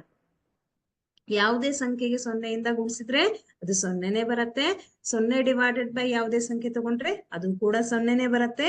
ಹಾಗಿದ್ರೆ LHS is equal to RHS. That means we have proved, we have verified that. ಏನಂತ ನಾವು ವೆರಿಫೈ ಮಾಡಿದ್ವಿ? ಈಗ ತಾಳೆ ನೋಡಿದ್ವಿ. ಶೂನ್ಯತೆಗಳ ಮೊತ್ತ ಮತ್ತು ಶೂನ್ಯತೆಗಳ ಗುಣಲಬ್ಧ ಅಂದ್ರೆ ಶೂನ್ಯತೆಗಳ ಮೊತ್ತ ಆಲ್ಫಾ ಪ್ಲಸ್ ಬೀಟಾ ಇದು ಯಾವುದಕ್ಕೆ ಈಕ್ವಲ್ ಆಗಿದೆ? ಸಹಗುಣಕಗಳ ಬೆಲೆ. ಅಂತಂದ್ರೆ ಇದು ಮೈನಸ್ ಬಿ ಅಂದ್ರೆ ಏನು? x ದ ಸಹಗುಣಕ, x² ದ ಸಹಗುಣಕ ಅಲ್ವಾ? ಸೊ ಬರ್ಕೊಂಡ್ರ? ಮುಗಿತಾ ಬರ್ಕೊಂಡು? ಎಸ್, RCB ಮ್ಯಾಚ್ ಇದೆ ಇವತ್ತು. ಓಕೆ, ಸೊ ಈ RCB ಮ್ಯಾಚ್ ಅನ್ನ ಯಾರು ನೋಡೋರು? ಓಕೆ, ಸೊ ಇದನ್ನ ಯಾರು ನೋಟ್ ಡೌನ್ ಮಾಡ್ಕೊಳ್ಳೋರು? ಇರ್ಲಿ, ಎಲ್ಲಾನು ಬೇಕು, ಬಟ್ 1 hour ಸ್ಪೆಂಡ್ ಮಾಡಿದ್ರೆ ಏನಾಗತ್ತೆ? ಸೊ ಹೊಸ ಹೊಸ ಲೆಕ್ಕ. ಈಗ ನಿಮ್ಗೆ ಹಿಂದೆ ನೋಡಿದ ಲೆಕ್ಕ ತರ ಈ ಲೆಕ್ಕ ಇಲ್ಲ ಅಲ್ವಾ? ಯಾಕಂತಂದ್ರೆ ಇಲ್ಲಿ ನಾವು 0 ಅಂತ ನಾವೇ ಆಡ್ ಮಾಡ್ಕೊಂಡ್ವಿ. ನೆಕ್ಸ್ಟ್ ಲೆಕ್ಕ ಇದಕ್ಕಿಂತ ಸ್ವಲ್ಪ ಡಿಫ್ರೆಂಟ್ ಆಗಿದೆ. ಸೊ ಪ್ರತಿಯೊಂದು ಲೆಕ್ಕವೂ ಕೂಡ ಡಿಫ್ರೆಂಟ್ ಆಗಿರತ್ತೆ. ಅದು ಹೇಗ್ ಬಿಡಿಸೋದು ಅಂತ ನಾವು ಕನ್ಫ್ಯೂಸ್ ಮಾಡ್ಕೋತೀವಿ ಆಮೇಲೆ. ಸೊ ಮುಗಿತಾ ಇದು? ನೆಕ್ಸ್ಟ್ ಲೆಕ್ಕಕ್ಕೆ ಹೋಗೋಣ ಹಾಗಿದ್ರೆ. ಓಕೆ, ನೆಕ್ಸ್ಟ್ ಏನಿದೆ ಮಕ್ಕಳೇ? ನಾನು ಇರೇಸ್ ಮಾಡ್ಲಾ? ಆಯ್ತಾ? ಓಕೆ, ಸೊ ನೆಕ್ಸ್ಟ್ ಏನಿದೆ? ಟಿ ಸ್ಕ್ವೇರ್ ಮೈನಸ್ 15 ಅಂತ ಇದೆ. T square minus 15. ಇಲ್ಲಿ ನಮ್ಗೆ ಸ್ಥಿರಾಂಕದ ಬೆಲೆ ಗೊತ್ತಿಲ್ಲ, ಅಂದ್ರೆ ಸ್ಥಿರಾಂಕ ಇಲ್ಲ ಅಲ್ಲಿ. ಸಿ ಬೆಲೆ ಗೊತ್ತಿದ್ದಿಲ್ಲ, ನಾವು 0 ಅಂತ ತಗೊಂಡಿದೀವಿ. ಇಲ್ಲಿ ಟಿ ಸ್ಕ್ವೇರ್ ಮೈನಸ್ 15 ಅಂತಂದ್ರೆ ಈಗ ನಮ್ಗೆ ಇದು ಯಾವ ರೂಪದಲ್ಲಿ ಬರ್ಬೇಕು? A x square plus b x plus C ರೂಪದಲ್ಲಿ ಬರ್ಬೇಕಾಗಿತ್ತು.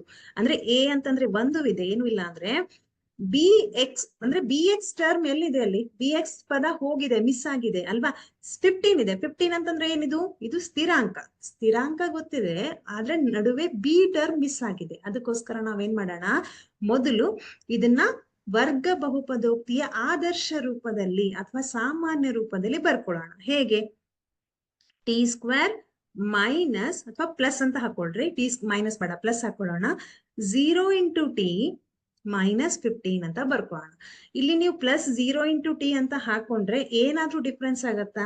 ಏನು ಡಿಫ್ರೆನ್ಸ್ ಆಗಲ್ಲ. ಇದು ಮತ್ತೆ ನಮ್ಗೆ ಟಿ ಸ್ಕ್ವೇರ್ ಮೈನಸ್ 15 ಅಂತಾನೆ ಬರುತ್ತೆ. ಈಗ ಇದು A x square plus b x plus C ರೂಪದಲ್ಲಿ ಬಂತು. ಇವಾಗ ನಾವೇನ್ ಮಾಡೋಣ? ಎ ಅಂತಂದ್ರೆ ಏನು? 1, ಬಿ ಅಂತಂದ್ರೆ 0 ಇದೆ, ಸಿ ಅಂತಂದ್ರೆ ಮೈನಸ್ 15 ಅಂತ ತಗೊಳ್ಳೋಣ. ಇದು ಮೈನಸ್ 15. ಸ್ಥಿರಾಂಕ ಎಷ್ಟಿದೆ ಇಲ್ಲಿ? ಮೈನಸ್ 15. ಈಗ ಪ್ರಶ್ನೆ ಏನಪ್ಪಾ ಅಂದ್ರೆ, ಇಲ್ಲಿ ನಮ್ಗೆ ಟಿ ಸ್ಕ್ವೇರ್ ಮೈನಸ್ 15 ಅಂತ ಕೊಟ್ಟಿದ್ದಾರೆ. ಓಕೆ, ಈ ಟಿ ಸ್ಕ್ವೇರ್ ಮೈನಸ್ 15 ಯಾವುದಕ್ಕೆ ಈಕ್ವಲ್ ಆಗಿದೆ? ಒಂದ್ಸತಿ ಯೋಚನೆ ಮಾಡ್ರಿ. ಈ ಟಿ ಸ್ಕ್ವೇರ್ ಮೈನಸ್ 15 ಯಾವ ರೂಪದಲ್ಲಿದೆ ಅಂತಂದ್ರೆ t square minus root 15 whole square ರೂಪದಲ್ಲಿದೆ. ಹೌದಲ್ವಾ? ಯಾಕೆ ಅಂತಂದ್ರೆ ಈಗ ನಿಮ್ಗೆ √2 ಹೋಲ್ ಸ್ಕ್ವೇರ್ ಅಂತ ಕೊಟ್ರೆ ಹೇಗ್ ಬರೀತೀರಾ? √2 ಇಂಟು √2 ಅಂತ ಬರೀತೀರಾ. √2 ಇಂಟು √2 ಅಂತಂದ್ರೆ ಏನಾಗತ್ತೆ? ಇದ್ರ ಬೆಲೆ 2 ಅಂತ ಬರುತ್ತೆ. ಅಂದ್ರೆ 2 ಸ್ಕ್ವೇರ್ ಅನ್ನ, ಸಾರಿ ಇದು ರೂಟ್ ಬೇಡ, 2 ಸ್ಕ್ವೇರ್ ಅನ್ನ ನಾನು √2 ಇಂಟು √2 ಅಂತ ಬರೀಬಹುದು. ಹಾಗೆ 5 ಸ್ಕ್ವೇರ್, ಸಾರಿ 5 ಅಂತ ಇದೆ. 5 ಅಂತಂದ್ರೆ ನಾನು ಅದನ್ನ ಹೇಗ್ ಬರಿತೀನಿ? √5 ಇಂಟು √5 ಅಂತ ಬರಿತೀನಿ. √5 ಇಂಟು √5 ಮಾಡಿದ್ರೆ ನಿಮ್ಗೆ 5 ಬರುತ್ತೆ. 2 ಅಂತಂದ್ರೆ ನಾವೇನ್ ಬರದ್ವಿ? √2 ಇಂಟು √2 ಅಂತ ಬರದ್ವಿ. ಹಾಗಾದ್ರೆ 15 ಅಂದ್ರೆ ಏನು? 15 ಅಂದ್ರೆ ಏನು? 15 ಅಂತಂದ್ರೆ √15 ಇಂಟು √15 ಅಲ್ವಾ? 15 ಅಂದ್ರೆ √15 ಇಂಟು √15. ಇನ್ನು ಸಿಂಪಲ್ ಆಗಿ ಹೇಳೋದಾದ್ರೆ ಎಕ್ಸ್ ಅನ್ನ ನಾನು √x ಇಂಟು √x ಅಂತ ಬರಿತೀನಿ. ಅವಾಗ ಅದು ಎಕ್ಸ್ ಬರುತ್ತೆ. √x ಇಂಟು √x ಮಾಡಿದ್ರೆ ಎಕ್ಸ್ ಬರುತ್ತೆ. √2 ಇಂಟು √2 ಮಾಡಿದ್ರೆ 2 ಬರುತ್ತೆ. √3 ಇಂಟು √3 ಮಾಡಿದ್ರೆ 3 ಬರುತ್ತೆ. ಹಾಗೇನೆ √15 ಇಂಟು √15 ಮಾಡಿದ್ರೆ ಏನ್ ಬರುತ್ತೆ? 15 ಬರುತ್ತೆ. ಹೌದಾ? ಇಲ್ಲಿ ನಾವು √15 ಅನ್ನ 2 ಸತಿ ಅಂದ್ರೆ √15 ಇಂಟು √15 ಮಾಡಿದೀವಿ. ಹಾಗಾಗಿ ಸ್ಕ್ವೇರ್ ಹಾಕ್ತೀರಾ. ಅಂದ್ರೆ ಈ ಟಿ ಸ್ಕ್ವೇರ್ ಮೈನಸ್ 15 ಅನ್ನ ನಾವು ಯಾವ ತರಹ ಬರ್ಕೋತೀವಿ? T square minus √15 whole square ಅಂತ ಬರ್ಕೋತೀವಿ. ಇವಾಗ ಮಕ್ಕಳೇ, ಈ ಟಿ ಸ್ಕ್ವೇರ್ ಮೈನಸ್ √15 ಸ್ಕ್ವೇರ್ ಅಂತ ಇದೆ ಅಲ್ಲ, ಇದು ಯಾವ ರೂಪದಲ್ಲಿ ಬಂತು? ನಮಗ್ ಗೊತ್ತಿದೆ, ಇದು ಬೀಜಗಣಿತದ ನಿತ್ಯ ಸಮೀಕರಣದಲ್ಲಿ ನಾವು ಅಧ್ಯಯನ ಮಾಡ್ತೀವಿ. ಇದು a square minus b square ರೂಪದಲ್ಲಿ ಬಂತು. A square minus b square ಅಂತ ಅಂದ್ರೆ a plus b into a minus b. Yes ಅವ್ರನು ಕರೆಕ್ಟ್ ಅಲ್ವಾ? A plus b into a minus b ಇದ್ರ ಸೂತ್ರ. A square minus b square ಅಂತಂದ್ರೆ a plus b into a minus b. A ಅಂದ್ರೆ ಎಷ್ಟಿದೆ ಇಲ್ಲಿ? ಎ ಅಂತಂದ್ರೆ ಟಿ ಅಂತ ಇದೆ, ಬಿ ಅಂತಂದ್ರೆ √15 ಇದೆ. ಇಲ್ಲಿ ಎಷ್ಟೋ ಮಕ್ಕಳು ಕನ್ಫ್ಯೂಸ್ ಮಾಡ್ಕೋತಾರೆ. ಎ ಅಂತಂದ್ರೆ ಟಿ, ಇಲ್ಲಿ ನಾವು ಎ ಸ್ಕ್ವೇರ್ ಅಂದ್ರೆ ಟಿ ಸ್ಕ್ವೇರ್ ಇದೆ. ಸೊ ನಾನು ಇದನ್ನ ಪದೇ ಪದೇ ಹೇಳ್ತಾ ಇದ್ದೀನಿ. ಎ ಸ್ಕ್ವೇರ್ ಅಂದ್ರೆ ಟಿ ಸ್ಕ್ವೇರ್ ಇದೆ, ಬಿ ಸ್ಕ್ವೇರ್ ಅಂದ್ರೆ √15 ಸ್ಕ್ವೇರ್ ಇದೆ. ಹಾಗಾದ್ರೆ ಎ ಅಂತಂದ್ರೆ ಏನು? ಟಿ, ಬಿ ಅಂತಂದ್ರೆ ಏನು? √15. ಓಕೆ, ಹಾಗಿದ್ರೆ ಇವೆರಡು ಬೆಲೆಗಳನ್ನ ಈ ಒಂದು ಸೂತ್ರದಲ್ಲಿ ನಾವು ಆದೇಶ ಮಾಡೋಣ. ಏನ್ ಬರುತ್ತೆ? ಟಿ ಪ್ಲಸ್ √15, ಬಿ ಅಂತಂದ್ರೆ 15 √15 ಇದೆ. ಹಾಗೆ ಎ ಅಂತಂದ್ರೆ ಟಿ ಮೈನಸ್ ಬಿ ಅಂತಂದ್ರೆ ರೂಟ್ 15 ಈಸ್ ಈಕ್ವಲ್ ಟು 0. ಇವಾಗ ಇದು ಹೇಗ್ ಬಂತು? ಇದು ಮತ್ತೆ ನಮ್ಗೆ ಎರಡು ಅಪವರ್ತನಗಳು ಸಿಕ್ತು ನಮ್ಗೆ. ಎಕ್ಸ್ ಮೈನಸ್ ಅಲ್ಫಾ ಮತ್ತು ಎಕ್ಸ್ ಮೈನಸ್ ಬೀಟಾ ರೂಪದಲ್ಲಿ ಬಂತು. ಇದನ್ನ ನಾವೇನ್ ಮಾಡೋಣ ಇವಾಗ? 0ಗೆ ಇಕ್ವೇಟ್ ಮಾಡೋಣ, ಸಮೀಕರಿಸೋಣ. Okay, t plus root 15 is equal to 0, ಹಾಗೆ t minus root 15 is equal to 0. ಈ ರೂಟ್ 15 ಅನ್ನ ಈ ಕಡೆ ಶಿಫ್ಟ್ ಮಾಡಿದ್ರೆ ಅದು ಮೈನಸ್ ರೂಟ್ 15 ಆಗತ್ತೆ. ಇದನ್ನ ನೀವು ಮೈನಸ್ ರೂಟ್ 15 ಅನ್ನ ಈ ಕಡೆ ಶಿಫ್ಟ್ ಮಾಡಿದ್ರೆ ಅದು ಪ್ಲಸ್ ರೂಟ್ 15 ಆಗತ್ತೆ. ಇವಾಗ ಮಕ್ಕಳೇ ನಮ್ಗೆ ಏನ್ ಸಿಕ್ತು? ಎರಡು ಶೂನ್ಯತೆಗಳು ಸಿಕ್ತು. ಯಾವುದು? ಆಲ್ಫಾ ಮತ್ತೆ ಬೀಟಾ.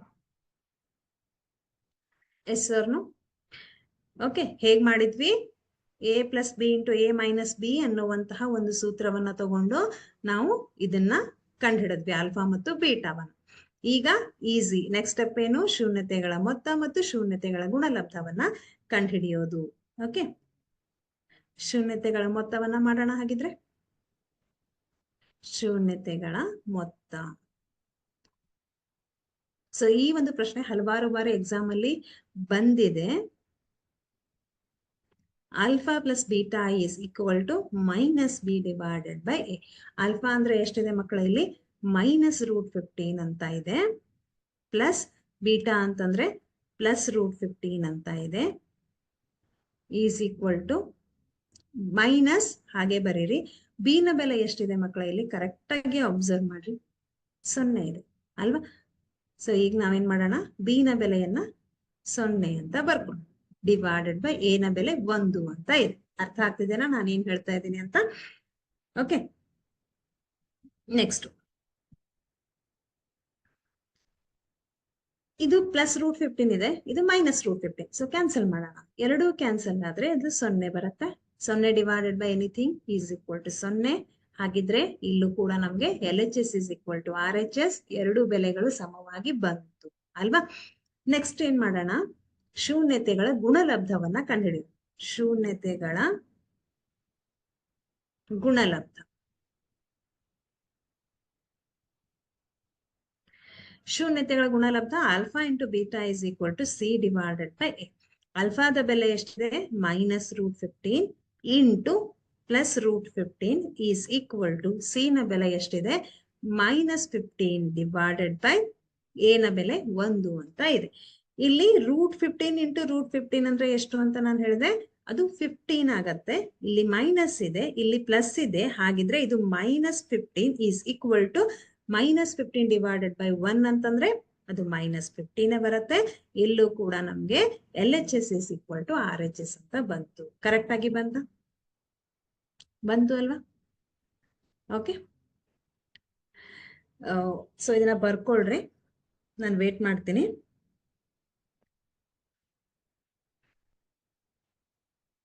ನೆಕ್ಸ್ಟ್ ಒಂದು ಲೆಕ್ಕ ಇದೆ, ಇದು ನಿಮ್ಗೆ ಹೋಮ್ವರ್ಕ್.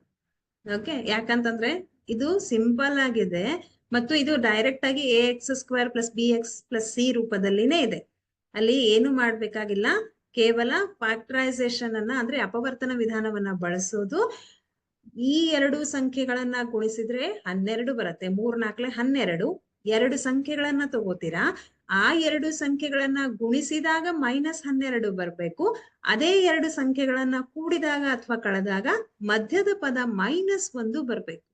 ಯೋಚನೆ ಮಾಡಿ ಈ ಲೆಕ್ಕವನ್ನ ಮಾಡ್ರಿ. So this is for your homework. Okay, ಇಲ್ಲೂ ಕೂಡ ನಾವು ಶೂನ್ಯತೆಗಳ ಮೊತ್ತನೂ ಕಂಡುಹಿಡಿಬೇಕು, ಶೂನ್ಯತೆಗಳ ಗುಣಲಬ್ಧವನ್ನು ಕೂಡ ಕಂಡುಹಿಡಿಬೇಕು. ಸೊ ನೆಕ್ಸ್ಟ್ ಲೆಕ್ಕವನ್ನ ಬಿಡಿಸೋಣ. ಹಾಗಿದ್ರೆ ಎಸ್, ಇನ್ನೂ ಒಂದು ತರಹ ಲೆಕ್ಕ ಬರುತ್ತೆ. ಯಾವ ತರಹದ ಲೆಕ್ಕಗಳು ಬರುತ್ತೆ ನೋಡೋಣ.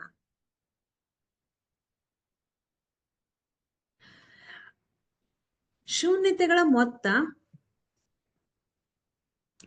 ಹಾಗೂ ಗುಣಲಬ್ಧಗಳು ಕ್ರಮವಾಗಿ -3, 2 ಆಗಿರುವ ಒಂದು ವರ್ಗ ಬಹುಪದೋಕ್ತಿಯನ್ನ ಕಂಡುಹಿಡಿಯಿರಿ. ಇದು ನಮ್ಗೆ ಮಲ್ಟಿಪಲ್ ಚಾಯ್ಸ್ ಅಲ್ಲಿ ಬರುತ್ತೆ, ಅಥವಾ ಇದು ಒಂದು ಅಂಕದಲ್ಲೂ ಕೂಡ ಬರುತ್ತೆ. ಮಲ್ಟಿಪಲ್ ಚಾಯ್ಸ್ ಅಲ್ಲಿ ನಮ್ಗೆ ಚಾಯ್ಸಸ್ ಅನ್ನ ಕೊಡ್ತಾರೆ, 4 ಆಪ್ಷನ್ಸ್, ಅಥವಾ ನೇರವಾಗಿ ನಿಮ್ಗೆ ಒಂದು ಅಂಕದಲ್ಲೂ ಕೂಡ ಕೇಳ್ತಾರೆ. ಏನ್ ಕೊಟ್ಟಿದ್ದಾರೆ ನಮ್ಗೆ ಪ್ರಶ್ನೆಯಲ್ಲಿ ಅದನ್ನ ಕರೆಕ್ಟ್ ಆಗಿ ನೋಡ್ರಿ. ಶೂನ್ಯತೆಗಳ ಮೊತ್ತವನ್ನ ನಮ್ಗೆ ಕೊಟ್ಟಿದ್ದಾರೆ, ಮತ್ತೆ ಗುಣಲಬ್ಧವನ್ನ ಕೊಟ್ಟಿದ್ದಾರೆ. ಅಂದ್ರೆ ಇಲ್ಲಿ ವರ್ಗ ಬಹುಪದೋಕ್ತಿಯನ್ನ ನಾವು ಕಂಡುಹಿಡಿಬೇಕು. ಯಾವ ರೂಪದಲ್ಲಿರುತ್ತೆ? ax² + bx + c ಯು ಅಪೇಕ್ಷಿತ ವರ್ಗ ಬಹುಪದೋಕ್ತಿ ಆಗಿರಲಿ, ಇದನ್ನ ಬರೀಲೇಬೇಕು. ಹಾಗೂ ಅಲ್ಫಾ ಮತ್ತು ಬೀಟಾಗಳು ಶೂನ್ಯತೆಗಳಾಗಿರಲಿ. ಇವಾಗ ನಿನ್ನೆ ನಾನು ಒಂದೇ ನಿಮಿಷ ಇದನ್ನ ಬರ್ಕೊಂಡ್ ಬಿಡೋಣ. ಈ ಶೂನ್ಯತೆಗಳ ಮೊತ್ತ ಎಷ್ಟಿದೆ ಮಕ್ಕಳ? ಇಲ್ಲಿ -3 ಇದೆ. ಶೂನ್ಯತೆಗಳ ಗುಣಲಬ್ಧ ಎಷ್ಟಿದೆ? 2 ಇದೆ. ಕರೆಕ್ಟ್ ಆಗಿ ನೋಡಿ, ಶೂನ್ಯತೆಗಳ ಮೊತ್ತ ಹಾಗೂ ಗುಣಲಬ್ಧಗಳು ಕ್ರಮವಾಗಿ ಅಂದ್ರೆ ಇದು ಮೊತ್ತ, ಇದು ಗುಣಲಬ್ಧ. Alpha + beta = -3, alpha × beta = 2. ಇಷ್ಟು ನಮ್ಗೆ ಲೆಕ್ಕದಲ್ಲಿ ಕೊಟ್ಟಿದ್ದಾರೆ. ನಿನ್ನೆ ನಾನು ಬಿಡಿಸುವಾಗ ನಿಮ್ಗೆ ಹೇಳಿದ್ದೆ ಏನಂತ, ಒಂದು ಎಕ್ಸ್ಪ್ರೆಷನ್ ಅನ್ನ ನೀವು ನೆನ್ಪಿಟ್ಕೊಳ್ರಿ ಅಂತ ಹೇಳಿದ್ದೆ. ಏನಂತ? ax² - alpha + beta × x + alpha × beta. ಇದನ್ನ ನೆನ್ಪಿಟ್ಕೊಳ್ರಿ ಅಂತ ಹೇಳಿದ್ದೆ. ಈ ಒಂದು ಎಕ್ಸ್ಪ್ರೆಷನ್ ನ ಬಳಸಿ ನಾವೇನ್ ಮಾಡೋಣ? ವರ್ಗ ಬಹುಪದೋಕ್ತಿಯನ್ನ ಕಂಡುಹಿಡಿಯೋಣ. ಓಕೆ, ಏನಂತ ಇದೆ ಅದು? p of x = ಇಲ್ಲಿ p of x ಅಂತಂದ್ರೆ ವರ್ಗ ಬಹುಪದೋಕ್ತಿ. x² - alpha + beta × x + alpha × beta. ಇದನ್ನ ನೆನ್ಪಿಟ್ಕೊಳ್ರಿ. ಎಲ್ಲಾ ಲೆಕ್ಕದಲ್ಲೂ ಇದನ್ನೇ ಬಳಸ್ತೀವಿ ನಾವು. ಸೊ ಸಿಂಪಲ್ ಆಗಿ ನೆಕ್ಸ್ಟ್ ಏನಿದೆ? ಆಲ್ಫಾ + ಬೀಟಾದ ಬೆಲೆ ನಮಗ್ ಗೊತ್ತಿದೆ, ಆಲ್ಫಾ × ಬೀಟಾದ ಬೆಲೆ ಕೂಡ ನಮಗ್ ಗೊತ್ತಿದೆ. ಇದನ್ನ ಈ ಒಂದು ಇದರಲ್ಲಿ ಎಕ್ಸ್ಪ್ರೆಷನ್ ಅಲ್ಲಿ ಹಾಕೋಣ. x² - ಆಲ್ಫಾ + ಬೀಟಾ ಅಂತಂದ್ರೆ -3 ಇದೆ, × x + ಆಲ್ಫಾ × ಬೀಟಾದ ಬೆಲೆ 2 ಅಂತ ಇದೆ. ಇವಾಗ x² - × ಪ್ಲಸ್ ಆಗತ್ತೆ. 3 × x ಅಂತಂದ್ರೆ 3x + 2. ಇವಾಗ ಅಬ್ಸರ್ವ್ ಮಾಡ್ರಿ, ಇದು ಯಾವ ರೂಪದಲ್ಲಿ ಬಂತು? ax² + bx + c ರೂಪದಲ್ಲಿ ಬಂತು. ಹಾಗಾದ್ರೆ ಇದು ಎಂತಹ ಬಹುಪದೋಕ್ತಿ? ವರ್ಗ ಬಹುಪದೋಕ್ತಿ. ಹಾಗಾದ್ರೆ ನಮ್ಗೆ ಇಲ್ಲಿ p of x ಅಂತ ಒಂದು ವರ್ಗ ಬಹುಪದೋಕ್ತಿ ಸಿಕ್ತು ಅಲ್ವಾ? ಇದು ನಮ್ಗೆ ಬಂದಿರುವಂತಹ ಆನ್ಸರ್. ಇದನ್ನ ನಮ್ಗೆ 1 ಅಂಕದಲ್ಲಿ ಕೇಳ್ತಾರೆ. ಓಕೆ, ಸೊ ಬರ್ಕೊಂಡ್ರಿ ಅಂತ ಅನ್ಸತ್ತೆ. ನೆಕ್ಸ್ಟ್ ಹೋಗೋಣ. ಈ ಕೆಳಗಿನವುಗಳನ್ನು ಕ್ರಮವಾಗಿ ಶೂನ್ಯತೆಗಳ ಮೊತ್ತ ಹಾಗೂ ಗುಣಲಬ್ಧವನ್ನಾಗಿ ಹೊಂದಿರುವ ವರ್ಗ ಬಹುಪದೋಕ್ತಿಯನ್ನ ಕಂಡುಹಿಡಿಯಿರಿ. ಅಂದ್ರೆ ನಮ್ಗೆ ಕೊನೆಗೆ ಬರುವಂತಹ ಬಹುಪದೋಕ್ತಿ ಅದು ವರ್ಗ ಬಹುಪದೋಕ್ತಿನೇ ಆಗಿರ್ಬೇಕು. Okay, yes. ಇಲ್ಲಿ ಶೂನ್ಯತೆಗಳ ಮೊತ್ತ ಕೊಟ್ಟಿದ್ದಾರೆ. ಆಲ್ಫಾ + ಬೀಟಾ = 1/4. ಹಾಗೆ ಆಲ್ಫಾ × ಬೀಟಾದ ಬೆಲೆ ಶೂನ್ಯತೆಗಳ ಗುಣಲಬ್ಧ -1 ಅಂತ ಕೊಟ್ಟಿದ್ದಾರೆ. ಹಾಗಿದ್ರೆ ಇಲ್ಲಿ ಒಂದು ಸ್ಟೇಟ್ಮೆಂಟ್ ಅನ್ನ ಬರೀಬೇಕು. ax² + bx + c ಇದು ಅಪೇಕ್ಷಿತ ವರ್ಗ ಬಹುಪದೋಕ್ತಿ ಆಗಿರಲಿ, ಆಲ್ಫಾ ಮತ್ತು ಬೀಟಾಗಳು ಶೂನ್ಯತೆಗಳಾಗಿರಲಿ. ಇದನ್ನ ನೀವು ಪ್ರತಿಯೊಂದು ಲೆಕ್ಕದಲ್ಲೂ ಈ ಸೆಂಟೆನ್ಸ್ ಅನ್ನ ಬರೀಲೇಬೇಕು. ನೆಕ್ಸ್ಟ್ ನಮಗ್ ಗೊತ್ತಿದೆ p of x = x². ಯಾವಾಗ ನಮಗೆ ಶೂನ್ಯತೆಗಳ ಮೊತ್ತ ಮತ್ತು ಶೂನ್ಯತೆಗಳ ಗುಣಲಬ್ಧವನ್ನ ಕೊಟ್ಟಿರ್ತಾರೆ ಆವಾಗ ನಾವು ಈ ಒಂದು ಎಕ್ಸ್ಪ್ರೆಷನ್ ಅನ್ನ ಬಳಸ್ತೀವಿ, ಆಲ್ಫಾ × ಬೀಟಾ. ಯಾಕೆ ಅಂತಂದ್ರೆ ನಮ್ಗೆ ಡೈರೆಕ್ಟ್ ಆಗಿ ಶೂನ್ಯತೆಗಳ ಮೊತ್ತವನ್ನ ಕೊಟ್ಟಿದ್ದಾರೆ, ಆ ಬೆಲೆಯನ್ನ ಇದರಲ್ಲಿ ಹಾಕೋಣ. x² - ಆಲ್ಫಾ + ಬೀಟಾ ಅಂತಂದ್ರೆ 1/4 × x + ಆಲ್ಫಾ × ಬೀಟಾ ಅಂತಂದ್ರೆ -1 ಇದೆ. ಇವಾಗ x² - 1/4 × x + -1 ಅಂತ ಬಂತು. ಇದೇನಾದ್ರೂ ವರ್ಗ ಬಹುಪದೋಕ್ತಿ ರೂಪದಲ್ಲಿ ಬಂತ ನಿಮ್ಗೆ? ಇನ್ನೂ ಸಿಂಪ್ಲಿಫೈ ಮಾಡ್ಬೇಕು. ಯಾಕೆ? ಈ ಛೇದವನ್ನ ನಾವು ತೆಗಿಬೇಕು. ಮೊದಲು ನಾವೇನ್ ಮಾಡೋಣ, ಇಲ್ಲಿ ಏನಿಲ್ಲ ಅಂದ್ರೆ 1 ಇದೆ, ಇಲ್ಲೂ ಏನಿಲ್ಲ ಅಂದ್ರೆ 1 ಇದೆ. ಹಾಗಾದ್ರೆ ಲಸ ಎಷ್ಟು ಬರುತ್ತೆ? 4 ಬಂತು. ಇಲ್ಲಿ 1 × 4 ಮಾಡ್ತೀರಾ, ಛೇದದಲ್ಲಿ 4 ಮಾಡಿದ್ರೆ ಅಂಶದಲ್ಲೂ ಕೂಡ 4ರಿಂದ ಗುಣಾಕಾರ ಮಾಡ್ತೀರಾ. ಇಲ್ಲಿ 1ರಿಂದ ಗುಣಾಕಾರ ಮಾಡ್ತೀರಾ. ಹಾಗೆ ಇಲ್ಲೂ ಕೂಡ 4ರಿಂದ ಗುಣಾಕಾರ ಮಾಡೋಣ. x² - 1 × 1 × x ಅಂದ್ರೆ ಅದು x ಬರುತ್ತೆ, -4. ಇವಾಗ p of x = x² - x - 4 / 4. ಈಗ ಮಕ್ಕಳೇ ಕರೆಕ್ಟ್ ಆಗಿ ನೋಡಿ, ಇಲ್ಲಿ ನಮಗೆ ಅಂಶದಲ್ಲಿ ಬಂದಿರುವಂತಹ ಏನಿದೆ ಇದು ವರ್ಗ ಬಹುಪದೋಕ್ತಿಯ ಸಾಮಾನ್ಯ ರೂಪದಲ್ಲಿ ಇದೆ. ಆದ್ರೆ ಛೇದದಲ್ಲಿ 4 ಅಂತ ಇದೆ. ನಾವೇನ್ ಮಾಡ್ಬೇಕು? ಈ ಛೇದವನ್ನ ರಿಮೂವ್ ಮಾಡ್ಬೇಕು, ಅಂದ್ರೆ ಛೇದವನ್ನ ತೆಗಿಬೇಕು. ಹೇಗ್ ತೆಗಿಯೋಣ? ಇಲ್ಲಿ ಒಂದು ಕಾನ್ಸ್ಟಂಟ್ ಟರ್ಮ್, ಒಂದು ಸ್ಥಿರಾಂಕವನ್ನ ಆಡ್ ಮಾಡೋಣ. k ಅನ್ನುವಂತಹ ಒಂದು ಸ್ಥಿರಾಂಕವನ್ನ ತಗೊಳ್ಳೋಣ. ಕೆ ಒಂದು ಸ್ಥಿರಾಂಕ ಆಗಿರಲಿ. Okay, p of X is equal to k into ಸ್ಥಿರಾಂಕವನ್ನ ಗುಣಿಸೋಣ. ಇದಕ್ಕೆ x square minus X minus 4 divided by 4. ಈಗ ನಾವೇನ್ ಮಾಡೋಣ, ಛೇದದಲ್ಲಿ 4 ಇದೆ, ಈ 4 ನಮ್ಗೆ ಬೇಡ ಅಂತಂದಾಗ ಇದನ್ನ ಕ್ಯಾನ್ಸಲ್ ಮಾಡ್ಬೇಕು. ಹೇಗೆ ಕ್ಯಾನ್ಸಲ್ ಮಾಡ್ಬೇಕು? ಕೆ ಇಸ್ ಈಕ್ವಲ್ ಟು 4 ಅಂತ ತಗೊಂಡ್ರೆ ಇಲ್ಲಿ 4 ಬರುತ್ತೆ, 4 4 ಕ್ಯಾನ್ಸಲ್ ಆಗುತ್ತೆ ಅಲ್ವಾ? ಹಾಗಾದ್ರೆ ನಾವು ಕೆ ಇಸ್ ಈಕ್ವಲ್ ಟು 4 ಅಂತ ತಗೊಂಡ್ರೆ p of X is equal to 4 into X square minus X minus 4 divided by 4 ಅಂತ ಆಗತ್ತೆ. 4 4 ಕ್ಯಾನ್ಸಲ್ ಆಗತ್ತೆ. ಇವಾಗ ನಮ್ಗೆ ಕೇವಲ ವರ್ಗ ಬಹುಪದೋಕ್ತಿ ಮಾತ್ರ ಉಳ್ಕೊಂಡಿದೆ. ಏನಂತ? X square minus X minus 4 ಅಂತ. ಇದು ಅಪೇಕ್ಷಿತ ವರ್ಗ ಬಹುಪದೋಕ್ತಿ ಅಲ್ವಾ? ಈ ತರಹದ ಲೆಕ್ಕಗಳನ್ನ ನಮ್ಗೆ 1 ಅಂಕ ಅಥವಾ ಸ್ವಲ್ಪ ಏನಾದ್ರೂ ಟ್ರಿಕ್ಕಿ ಆಗಿದ್ರೆ 2 ಅಂಕಕ್ಕೆ ಕೇಳುವಂತಹ ಸಾಧ್ಯತೆಗಳು ಇರುತ್ತೆ. ಬರ್ಕೊಂಡ್ರ? ಏನು ಮಾಡಿಲ್ಲ ನಾವಿಲ್ಲಿ. ಇಲ್ಲಿ ಆಲ್ಫಾ ಪ್ಲಸ್ ಬೀಟಾವನ್ನ ಕೊಟ್ಟಿದ್ದಾರೆ, ಆಲ್ಫಾ ಇಂಟು ಬೀಟಾದ ಬೆಲೆ ಕೂಡ ಕೊಟ್ಟಿದ್ದಾರೆ. ಅದನ್ನ ನಾವೇನ್ ಮಾಡೋಣ, ಈ ಒಂದು ಅಂದ್ರೆ ಈ ಒಂದು ಸಮೀಕರಣದಲ್ಲಿ ಹಾಕೋಣ. ಹಾಕಿದಾಗ ನಮ್ಗೆ X square minus X minus 4 divided by 4 ಅಂತ ಬಂತು. ಅದಕ್ಕೆ ನಾವೇನ್ ಮಾಡೋಣ, ಕೆ ಅನ್ನುವಂತಹ ಒಂದು ಸ್ಥಿರಾಂಕವನ್ನ ಇದಕ್ಕೆ ಗುಣಿಸೋಣ. ಯಾಕೆ ನಾವು ಗುಣಿಸ್ತೀವಿ? ಯಾಕೆ ಅಂತಂದ್ರೆ ಛೇದದಲ್ಲಿ ಇರುವಂತಹ 4ಅನ್ನ ತೆಗಿಬೇಕು, ಕ್ಯಾನ್ಸಲ್ ಮಾಡ್ಬೇಕು. ಓಕೆ, ಅದಕ್ಕೋಸ್ಕರ ಅದನ್ನ ಕೆ ಅನ್ನುವಂತಹ ಸ್ಥಿರಾಂಕವನ್ನ ತಗೊಳ್ಳೋಣ. So K is equal to 4 ಆದಾಗ 4 ಮತ್ತೆ 4 ಕ್ಯಾನ್ಸಲ್ ಆಗುತ್ತೆ. ನಿಮ್ಗೆ ಕೊನೆಗೆ X square minus X minus 4 ಅಂತ ಬರುತ್ತೆ. ಈಸಿ ಇದೆ ಅಲ್ವಾ? ಸೆಕೆಂಡ್ ಲೆಕ್ಕವನ್ನ ಬಿಡಿಸೋಣ ಹಾಗಿದ್ರೆ. ಸೊ ಇದನ್ನ ನೆಕ್ಸ್ಟ್ ಲೆಕ್ಕವನ್ನ ನೀವು ಟ್ರೈ ಮಾಡ್ರಿ. ಓಕೆ, ಈಸಿ ಇದೆ, ನನ್ಕಿಂತ ಫಾಸ್ಟ್ ಆಗಿ ನೀವು ಬಿಡಿಸ್ತೀರಾ. ಸೊ ಸೆಕೆಂಡ್ ಏನಂತ ಇದೆ? Alpha plus beta is equal to √2. ಹಾಗೆ ಆಲ್ಫಾ ಇಂಟು ಬೀಟಾ ಅಂದ್ರೆ ಗುಣಲಬ್ಧ ಎಷ್ಟಿದೆ? 1/3 ಅಂತ ಇದೆ. ಮತ್ತೆ ನಾವೇನ್ ಮಾಡೋಣ, ಸ್ಟೇಟ್ಮೆಂಟ್ ಅನ್ನ ಬರೀಬೇಕು. ಏನಂತ? A x square plus b x plus C ಇದು ಅಪೇಕ್ಷಿತ ವರ್ಗ ಬಹುಪದೋಕ್ತಿ ಆಗಿರಲಿ. ಪ್ರತಿಯೊಂದಕ್ಕೂ ನೀವು ಬರಿಬೇಕಿದನ್ನ. ಓಕೆ, ಅಪೇಕ್ಷಿತ ವರ್ಗ ಬಹುಪದೋಕ್ತಿ ಆಗಿರಲಿ ಅಂದ್ರೆ ನಮ್ಗೆ ಬರುವಂತಹ ಬಹುಪದೋಕ್ತಿ ಇದೇ ರೂಪದಲ್ಲಿ ಬರಬೇಕು ಅಂತ ಅರ್ಥ. ಅಪೇಕ್ಷಿತ ವರ್ಗ ಬಹುಪದೋಕ್ತಿ ಆಗಿರಲಿ. ಆಲ್ಫಾ ಮತ್ತು ಬೀಟಾಗಳು ಶೂನ್ಯತೆಗಳಾಗಿರಲಿ ಅಲ್ವಾ? ಆಲ್ಫಾ ಮತ್ತು ಬೀಟಾಗಳು ಶೂನ್ಯತೆಗಳಾಗಿರಲಿ.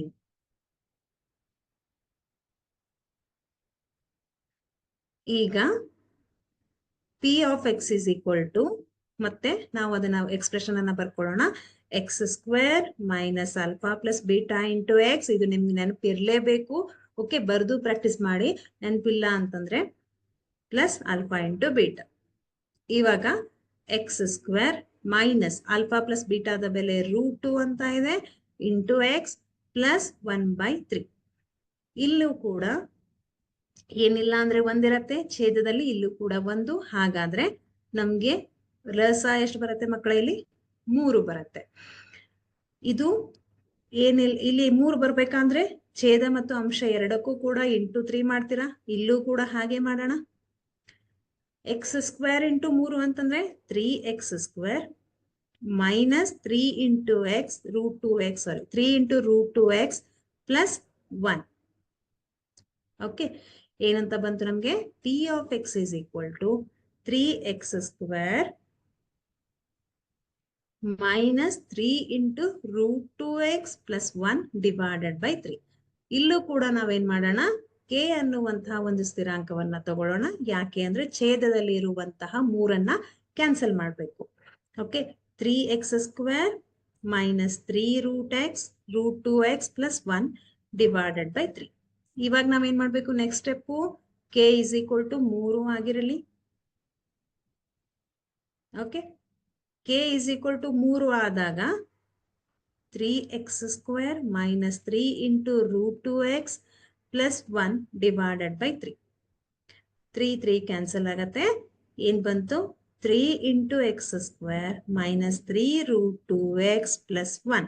ಈಗ ನಮಗೆ ಬಂದಿರುವಂತಹ ಒಂದು ಬಹುಪದೋಕ್ತಿ ಇದು ವರ್ಗ ಬಹುಪದೋಕ್ತಿಯ ಸಾಮಾನ್ಯ ರೂಪದಲ್ಲಿದೆನಾ ಚೆಕ್ ಮಾಡ್ಕೊಳ್ರಿ ಒಂದ್ಸರ್ತಿ.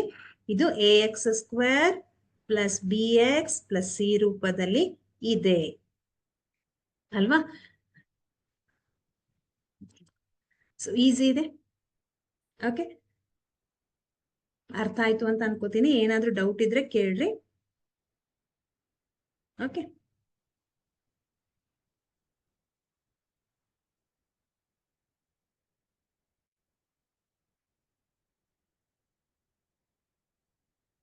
ಓಕೆ. ಸೊ ಯಾರಿಗಿದು ಅರ್ಥ ಆಗಿಲ್ಲ, ನೆಕ್ಸ್ಟ್ ಲೆಕ್ಕ ಮಾಡುವಾಗ ಗಮನ ಇಟ್ಟು ನೋಡ್ರಿ. ಯಾಕಂದ್ರೆ ಈಗಾಗಲೇ ನಾವು 2-3 ಲೆಕ್ಕ ಮಾಡಿದ್ವಿ. ಈಗ ಇನ್ನೊಂದು ಲೆಕ್ಕ ಮಾಡ್ತೀನಿ, ಒಂದ್ಸತಿ ಕರೆಕ್ಟ್ ಆಗಿ ನೋಡ್ರಿ. ಲೆಕ್ಕದಲ್ಲಿ ಏನ್ ಕೊಟ್ಟಿದ್ದಾರೆ?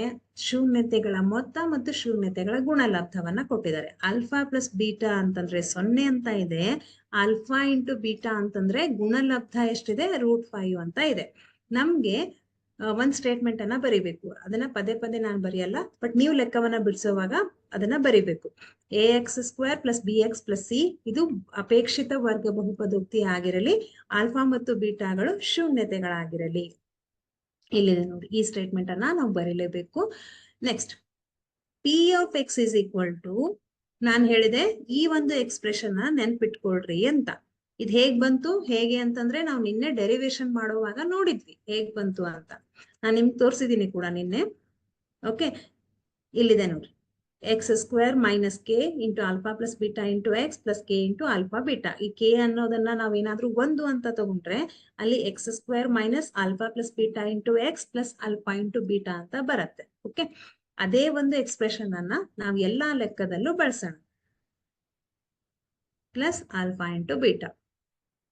ಇವಾಗ x square minus alpha plus ಬೀಟಾದ ಬೆಲೆ 0 ಇದೆ.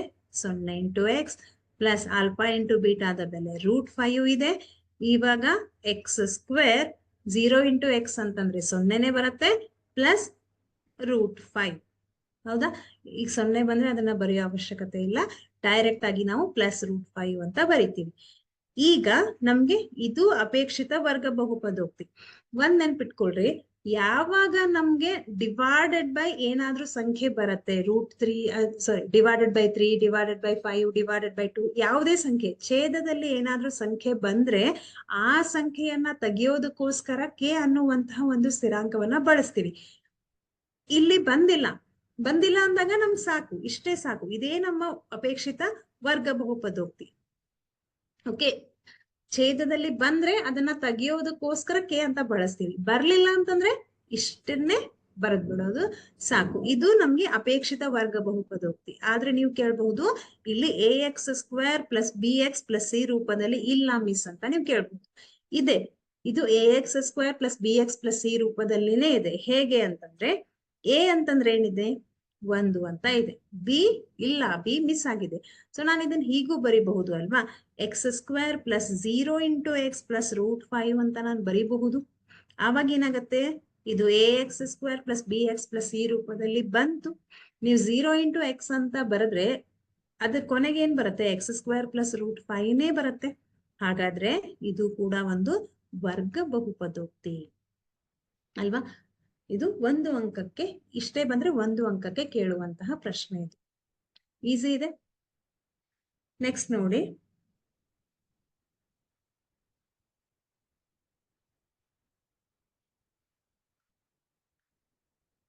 ಎಸ್.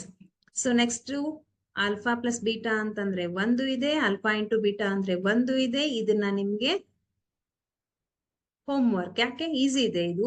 ಸೊ ಒಂದ್ಸತಿ ಟ್ರೈ ಮಾಡಿ ನೋಡಿ, ಈಸಿ ಇದೆ. ಸೊ ಎಕ್ಸ್ಪ್ರೆಷನ್ ಅಲ್ಲಿ ಹಾಕೋದು ಮುಗೀತು. ನೆಕ್ಸ್ಟ್ ಅನ್ನ ನಾನು ಬಿಡಿಸ್ತೀನಿ. -1/4 ಪ್ಲಸ್ 1/4 ಅಂತ ಇದೆ. ಸೊ ಇಲ್ಲಿ ಆಲ್ಫಾ ಪ್ಲಸ್ ಬೀಟಾದ ಬೆಲೆ 1 -1/4 ಅಂತ ಇದೆ. ಆಲ್ಫಾ ಇಂಟು ಬೀಟಾದ ಬೆಲೆ ಎಷ್ಟಿದೆ ಮಕ್ಕಳೇ? 1/4 ಅಂತ ಇದೆ. ಈಗ ನಾವೇನ್ ಮಾಡೋಣ? P of X is equal to, ಮತ್ತೆ ನಾವು ಸ್ಟೇಟ್ಮೆಂಟ್ ಅನ್ನ ಬರಿಬೇಕಿಲ್ಲಿ, x square minus alpha plus beta into x plus alpha into beta. X square minus alpha plus ಬೀಟಾದ ಬೆಲೆ ಎಷ್ಟಿದೆ -1/4 into x plus alpha into ಬೀಟಾದ ಬೆಲೆ 1/4 ಅಂತ ಇದೆ. ಈಗ x square minus into minus plus ಆಗತ್ತೆ 1/4 ಇಂಟು ಎಕ್ಸ್ ಪ್ಲಸ್ 1/4 ಅಂತ ಆಗತ್ತೆ. ಇಲ್ಲಿ ಛೇದದಲ್ಲಿ 4 ಇದೆ, ಇಲ್ಲೂ ಕೂಡ 4 ಇದೆ, ಇಲ್ಲಿ 1 ಇದೆ. ಹಾಗಿದ್ರೆ ನಮ್ಗೆ ಲಸ ಎಷ್ಟು ಬರುತ್ತೆ 4 ಬರುತ್ತೆ. 4 ಬೇಕಾದ್ರೆ ಅಂಶ ಮತ್ತು ಛೇದ ಎರಡಕ್ಕೂ ಕೂಡ 4ರಿಂದ ಗುಣಾಕಾರ ಮಾಡ್ಬೇಕು. ಹೌದಾ? ಸೊ ಎಷ್ಟು ಬಂತು 4x square plus 1 into X ಅಂದ್ರೆ ಪ್ಲಸ್ ಎಕ್ಸ್ ಆಗತ್ತೆ. ಇಲ್ಲಿ ಪ್ಲಸ್ 1 ಯಾಕಂತಂದ್ರೆ 4 ಇರೋದ್ರಿಂದ ಅಲ್ಲಿ ಯಾವುದೇ ಸಂಖ್ಯೆಯಿಂದ ಗುಣಾಕಾರ ಮಾಡುವ ಅವಶ್ಯಕತೆ ಇಲ್ಲ. ಇವಾಗ ಇಲ್ಲಿ ಛೇದ ಇದೆ, ಇದನ್ನ ನಾನು ರಿಮೂವ್ ಮಾಡ್ಬೇಕು. ಹಾಗಾಗಿ ಕೆ ಅನ್ನುವಂತಹ ಒಂದು ಸ್ಥಿರಾಂಕವನ್ನ ತಗೊಳ್ಳೋಣ. ಕೆ ಒಂದು ಸ್ಥಿರಾಂಕ ಆಗಿರಲಿ. ಓಕೆ, ಇದನ್ನ ಏನ್ ಮಾಡೋಣ ಇಂಟು ಮಾಡೋಣ. 4x square plus x plus 1 divided by 4. ಈಗೇನ್ ಮಾಡೋಣ ಕೆ ಇಸ್ ಈಕ್ವಲ್ ಟು ಇಲ್ಲಿ 4 ಇದೆ, 4ಅನ್ನ ನಾನು ಕ್ಯಾನ್ಸಲ್ ಮಾಡ್ಬೇಕಂದ್ರೆ ಕೆ ನ ಬೆಲೆ ಎಷ್ಟು ತಗೋಬೇಕು 4 ಅಂತ ತಗೋಬೇಕು. ಕೆ ಇಸ್ ಈಕ್ವಲ್ ಟು 4 ಅಂತ 4 ಆಗಿರಲಿ. Okay, 4 into 4x square plus x plus 1 divided by 4 ಮಾಡಿದ್ರೆ 4 4 ಕ್ಯಾನ್ಸಲ್ ಆಗತ್ತೆ. ಕೊನೆಗೆ ಏನ್ ಬರುತ್ತೆ ನಿಮ್ಗೆ ಅಪೇಕ್ಷಿತ ವರ್ಗ ಬಹುಪದೋಕ್ತಿ 4x square plus x plus 1 ಬರುತ್ತೆ. ಇದು ax square plus bx plus c ರೂಪದಲ್ಲಿ ಬಂತು ಅಲ್ವಾ? ಇದು ಅಪೇಕ್ಷಿತ ವರ್ಗ ಬಹುಪದೋಕ್ತಿ. ಈಸಿ ಇದೆ ಅಲ್ವಾ? ಬರ್ಕೊಂಡ್ರ?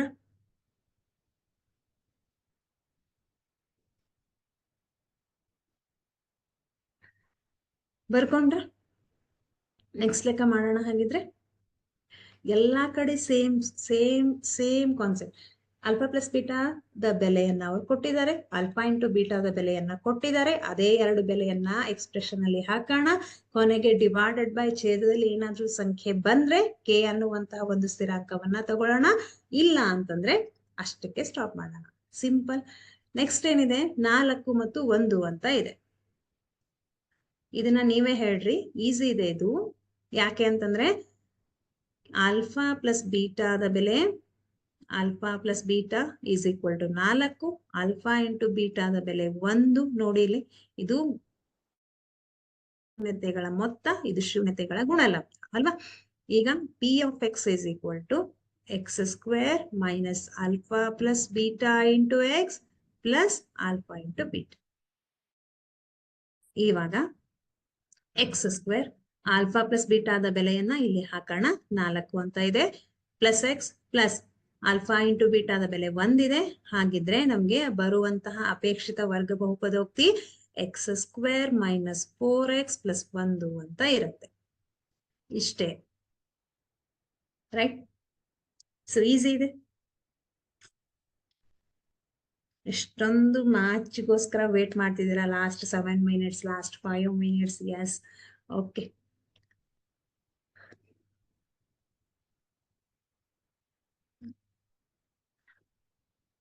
ಬರ್ಕೊಂಡ್ರ? ಇನ್ನೊಂಥರ ಲೆಕ್ಕ ಬಿಡ್ಸೋಣ. ಇದು ಕೂಡ ನಮ್ಗೆ ಮಾದರಿ ಪ್ರಶ್ನೆ ಪತ್ರಿಕೆಯಲ್ಲಿ ಬಂದಿರುವಂತಹ ಪ್ರಶ್ನೆ. ಈ ತರಹದ ಪ್ರಶ್ನೆಗಳನ್ನ ಕೇಳಿದ್ರೆ ಯಾವ ರೀತಿ ಬಿಡಿಸೋದು ಅಂತ ನೋಡೋಣ. ಎಸ್, ಸೊ ಮ್ಯಾಚು ಅಲ್ಲೇ ಇರುತ್ತೆ, ಎಲ್ಲೂ ಹೋಗಲ್ಲ. ಓಕೆ, ಸೊ ಒಂದು ಲೆಕ್ಕವನ್ನ ಬರ್ಕೊಂಡು ನಾನು ಸ್ಟಾಪ್ ಮಾಡ್ತೀನಿ. ಓಕೆ, ನಾನು ಕೂಡ ಮ್ಯಾಚ್ ನೋಡ್ತೀನಿ, ನೀವು ಅಷ್ಟೇ ಅಲ್ಲ. ಸ್ಟಾಪ್ ಮಾಡ್ತೀನಿ. ಆಮೇಲೆ ಈ ಒಂದು ಲೆಕ್ಕವನ್ನ ಹೇಗ್ ಬಿಡಿಸೋದು ಅಂತ ನೋಡಿ. ಇದುವರೆಗೂ ನಾವು ಯಾವ ರೀತಿ ಲೆಕ್ಕವನ್ನ ಬಿಡಿಸಿದೀವಿ ಎಲ್ಲ ಒಂದ್ ಸ್ವಲ್ಪ ಚೇಂಜ್ ಇತ್ತು. ಅಂದ್ರೆ ಶೂನ್ಯತೆಗಳ ಮೊತ್ತ ಕೊಡ್ತಿದ್ರು, ಗುಣಲಬ್ಧ ಕೊಡ್ತಿದ್ರು. ಸೊ ವರ್ಗ ಬಹುಪದೋಕ್ತಿಯನ್ನ ಕಂಡುಹಿಡಿಯೋದು, ಹಾಗೆ ಅದ್ರ ಹಿಂದಿನ ಲೆಕ್ಕದಲ್ಲಿ ತಾಳೆ ನೋಡೋದು ಇತ್ತು. ಇಲ್ಲಿ ಇದು ಕೂಡ ನಮ್ಗೆ 1 ಅಂಕಕ್ಕೆ ಕೇಳುವಂತಹ ಪ್ರಶ್ನೆ. ಆದ್ರೆ ನಿಮ್ಗೆ ಕೆ ನ ಬೆಲೆಯನ್ನ ಕೇಳಿದ್ದಾರೆ. ಏನಾದ್ರೂ ಲೆಕ್ಕ ನೋಡಿದ್ರೆ ಸ್ವಲ್ಪನಾದ್ರೂ ಅರ್ಥ ಆಯ್ತಾ?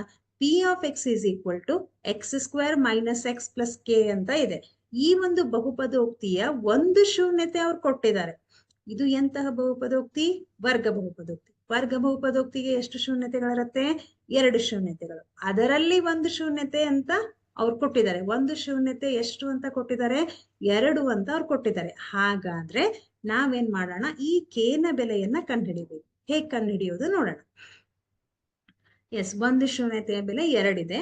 ಈಗ ನಾವೇನ್ ಮಾಡೋಣ, P of X is equal to X square minus X plus K ಅಂತ ಬರ್ಕೊಳ್ಳೋಣ. ಒಂದು ಶೂನ್ಯತೆಯನ್ನ ಕೊಟ್ಟಿದ್ದಾರೆ ಅಂತಂದ್ರೆ ಅರ್ಥ ಏನು, ಎಕ್ಸ್ ನ ಜಾಗದಲ್ಲಿ 2 ಅಂತ ಬರ್ಕೊಳ್ಳೋಣ. ಆಲ್ಫಾ ಇಸ್ ಈಕ್ವಲ್ ಟು 2 ಅಂತ ಒಂದು ಶೂನ್ಯತೆಯನ್ನು ಕೊಟ್ಟಿದ್ದಾರೆ. ಅಂದ್ರೆ ಎಕ್ಸ್ ನ ಜಾಗದಲ್ಲಿ 2 ಅಂತ ಹಾಕಿದ್ರೆ ಏನ್ ಬರುತ್ತೆ ನೋಡೋಣ. 2 square minus 2 plus k, right. 2ರ ವರ್ಗ ಅಂದ್ರೆ 4 ಮೈನಸ್ 2 ಪ್ಲಸ್ ಕೆ. 4ರಲ್ಲಿ 2 ಕಳೆದ್ರೆ 2 ಬರುತ್ತೆ, 2 ಪ್ಲಸ್ ಕೆ. ಇವಾಗ ಏನ್ ಮಾಡೋಣ, ಈ 2 ಈ ಕಡೆ ಶಿಫ್ಟ್ ಮಾಡಿದ್ರೆ K is equal to plus 2 ಈ ಕಡೆ ಬಂದ್ರೆ ಮೈನಸ್ 2 ಆಗತ್ತೆ. ಹಾಗಿದ್ರೆ ಕೆ ನ ಬೆಲೆ ಎಷ್ಟು ಅಂತ ಬಂತು ಮಕ್ಕಳೇ, ಇಲ್ಲಿ -2 ಅಂತ ಬಂತು. ಪ್ರಶ್ನೆಗೆ ಸೊಲ್ಯೂಷನ್ ತುಂಬಾ ಈಸಿ, ಆದ್ರೆ ನೋಡಿದ ತಕ್ಷಣ ನಮ್ಗೆ ಹೇಗೆ ಕಂಡುಹಿಡಿಯೋದು ಅಂತ ಸ್ವಲ್ಪ ಕನ್ಫ್ಯೂಸ್ ಆಗತ್ತೆ, ರೈಟ್. ಇದು ಕೂಡ ನಮ್ಗೆ 1 ಅಂಕಕ್ಕೆ ಕೇಳಿರುವಂತಹ ಪ್ರಶ್ನೆ. ಹಾಗಿದ್ರೆ ವರ್ಗ ಬಹುಪದೋಕ್ತಿಯಲ್ಲಿ ನಾವು ಏನೇನೆಲ್ಲ ಡಿಸ್ಕಸ್ ಮಾಡಿದ್ವಿ ಜಸ್ಟ್ ಒಂದ್ಸತಿ ರಿಕಾಲ್ ಮಾಡೋಣ, ಜಸ್ಟ್ ಸೆಕೆಂಡ್ಸ್ ಅಲ್ಲಿ. ಗ್ರಾಫ್ ಅನ್ನ ಕೊಡ್ತಾರೆ, ಗ್ರಾಫ್ ನ ಆಧಾರದ ಮೇಲೆ ಶೂನ್ಯತೆಗಳ ಸಂಖ್ಯೆಯನ್ನ ಕಂಡುಹಿಡಿಯೋದು. ಹಾಗೆ ವರ್ಗ ಬಹುಪದೋಕ್ತಿಯ ಶೂನ್ಯತೆ ಅಂದ್ರೆ ಏನು, ಡಿಗ್ರಿ ಅಂದ್ರೆ ಏನು, ಡಿಗ್ರಿಯ ಆಧಾರದ ಮೇಲೆ ಬಹುಪದೋಕ್ತಿಗಳ ವಿಂಗಡಣೆ, ಪದಗಳ ಆಧಾರದ ಮೇಲೆ ಬಹುಪದೋಕ್ತಿಗಳ ವಿಂಗಡಣೆಯನ್ನ ನೋಡಿದೀವಿ. ಪಿ ಆಫ್ ಎಕ್ಸ್ ನ ಬೆಲೆಯನ್ನ ಕಂಡುಹಿಡಿಯೋದು, ಗ್ರಾಫ್ ನ ಮುಖಾಂತರ ಶೂನ್ಯತೆಗಳ ಸಂಖ್ಯೆಯನ್ನ ಕಂಡುಹಿಡಿಯೋದು, ಹಾಗೆ ಬಹುಪದೋಕ್ತಿಯ ಶೂನ್ಯತೆಗಳು ಮತ್ತು ಸಹಗುಣಕಗಳ ನಡುವಿನ ಸಂಬಂಧವನ್ನ ತಾಳೆ ನೋಡೋದು. ಮತ್ತೆ ಯಾವಾಗ ಶೂನ್ಯತೆಗಳ ಮೊತ್ತ ಮತ್ತು ಗುಣಲಬ್ಧವನ್ನ ಕೊಟ್ಟಾಗ ವರ್ಗ ಬಹುಪದೋಕ್ತಿಯನ್ನ ಹೇಗ್ ಕಂಡುಹಿಡಿಯೋದು ಅಂತ ನಾವು ನೋಡಿದ್ವಿ. ಇಷ್ಟು ನಮ್ಗೆ ಬಹುಪದೋಕ್ತಿಯಲ್ಲಿ ಬರುವಂತಹ ಮುಖ್ಯವಾದ ಅಂಶಗಳು. ಸೊ ಇಲ್ಲಿಗೆ ನಮ್ಮ ಬಹುಪದೋಕ್ತಿಯ ಟಾಪಿಕ್ ಕಂಪ್ಲೀಟ್ ಆಗತ್ತೆ. ಓಕೆ, ಸೊ ಎಲ್ರು ಕೂಡ ನೋಟ್ ಡೌನ್ ಮಾಡ್ಕೊಂಡಿದ್ದೀರಾ ಅಂತ ಅನ್ಕೊಂಡಿದೀನಿ. ಯಾವುದು ನಾನು ಹೋಮ್ ವರ್ಕ್ ಅಂತ ಕೊಟ್ಟಿದ್ದೀನಿ ಅದನ್ನ ಟ್ರೈ ಮಾಡ್ರಿ, ಈಸಿ ಇದೆ. ಓಕೆ, ಸೊ ಹಾಗಿದ್ರೆ ಸ್ಟಾಪ್ ಮಾಡೋಣ, ತುಂಬಾ ಹೊತ್ತು ವೇಟ್ ಮಾಡ್ಸಲ್ಲ. Okay, yes, all the very best. ಚೆನ್ನಾಗಿ ಸ್ಟಡಿ ಮಾಡ್ರಿ. Thank you so much. Bye, good night.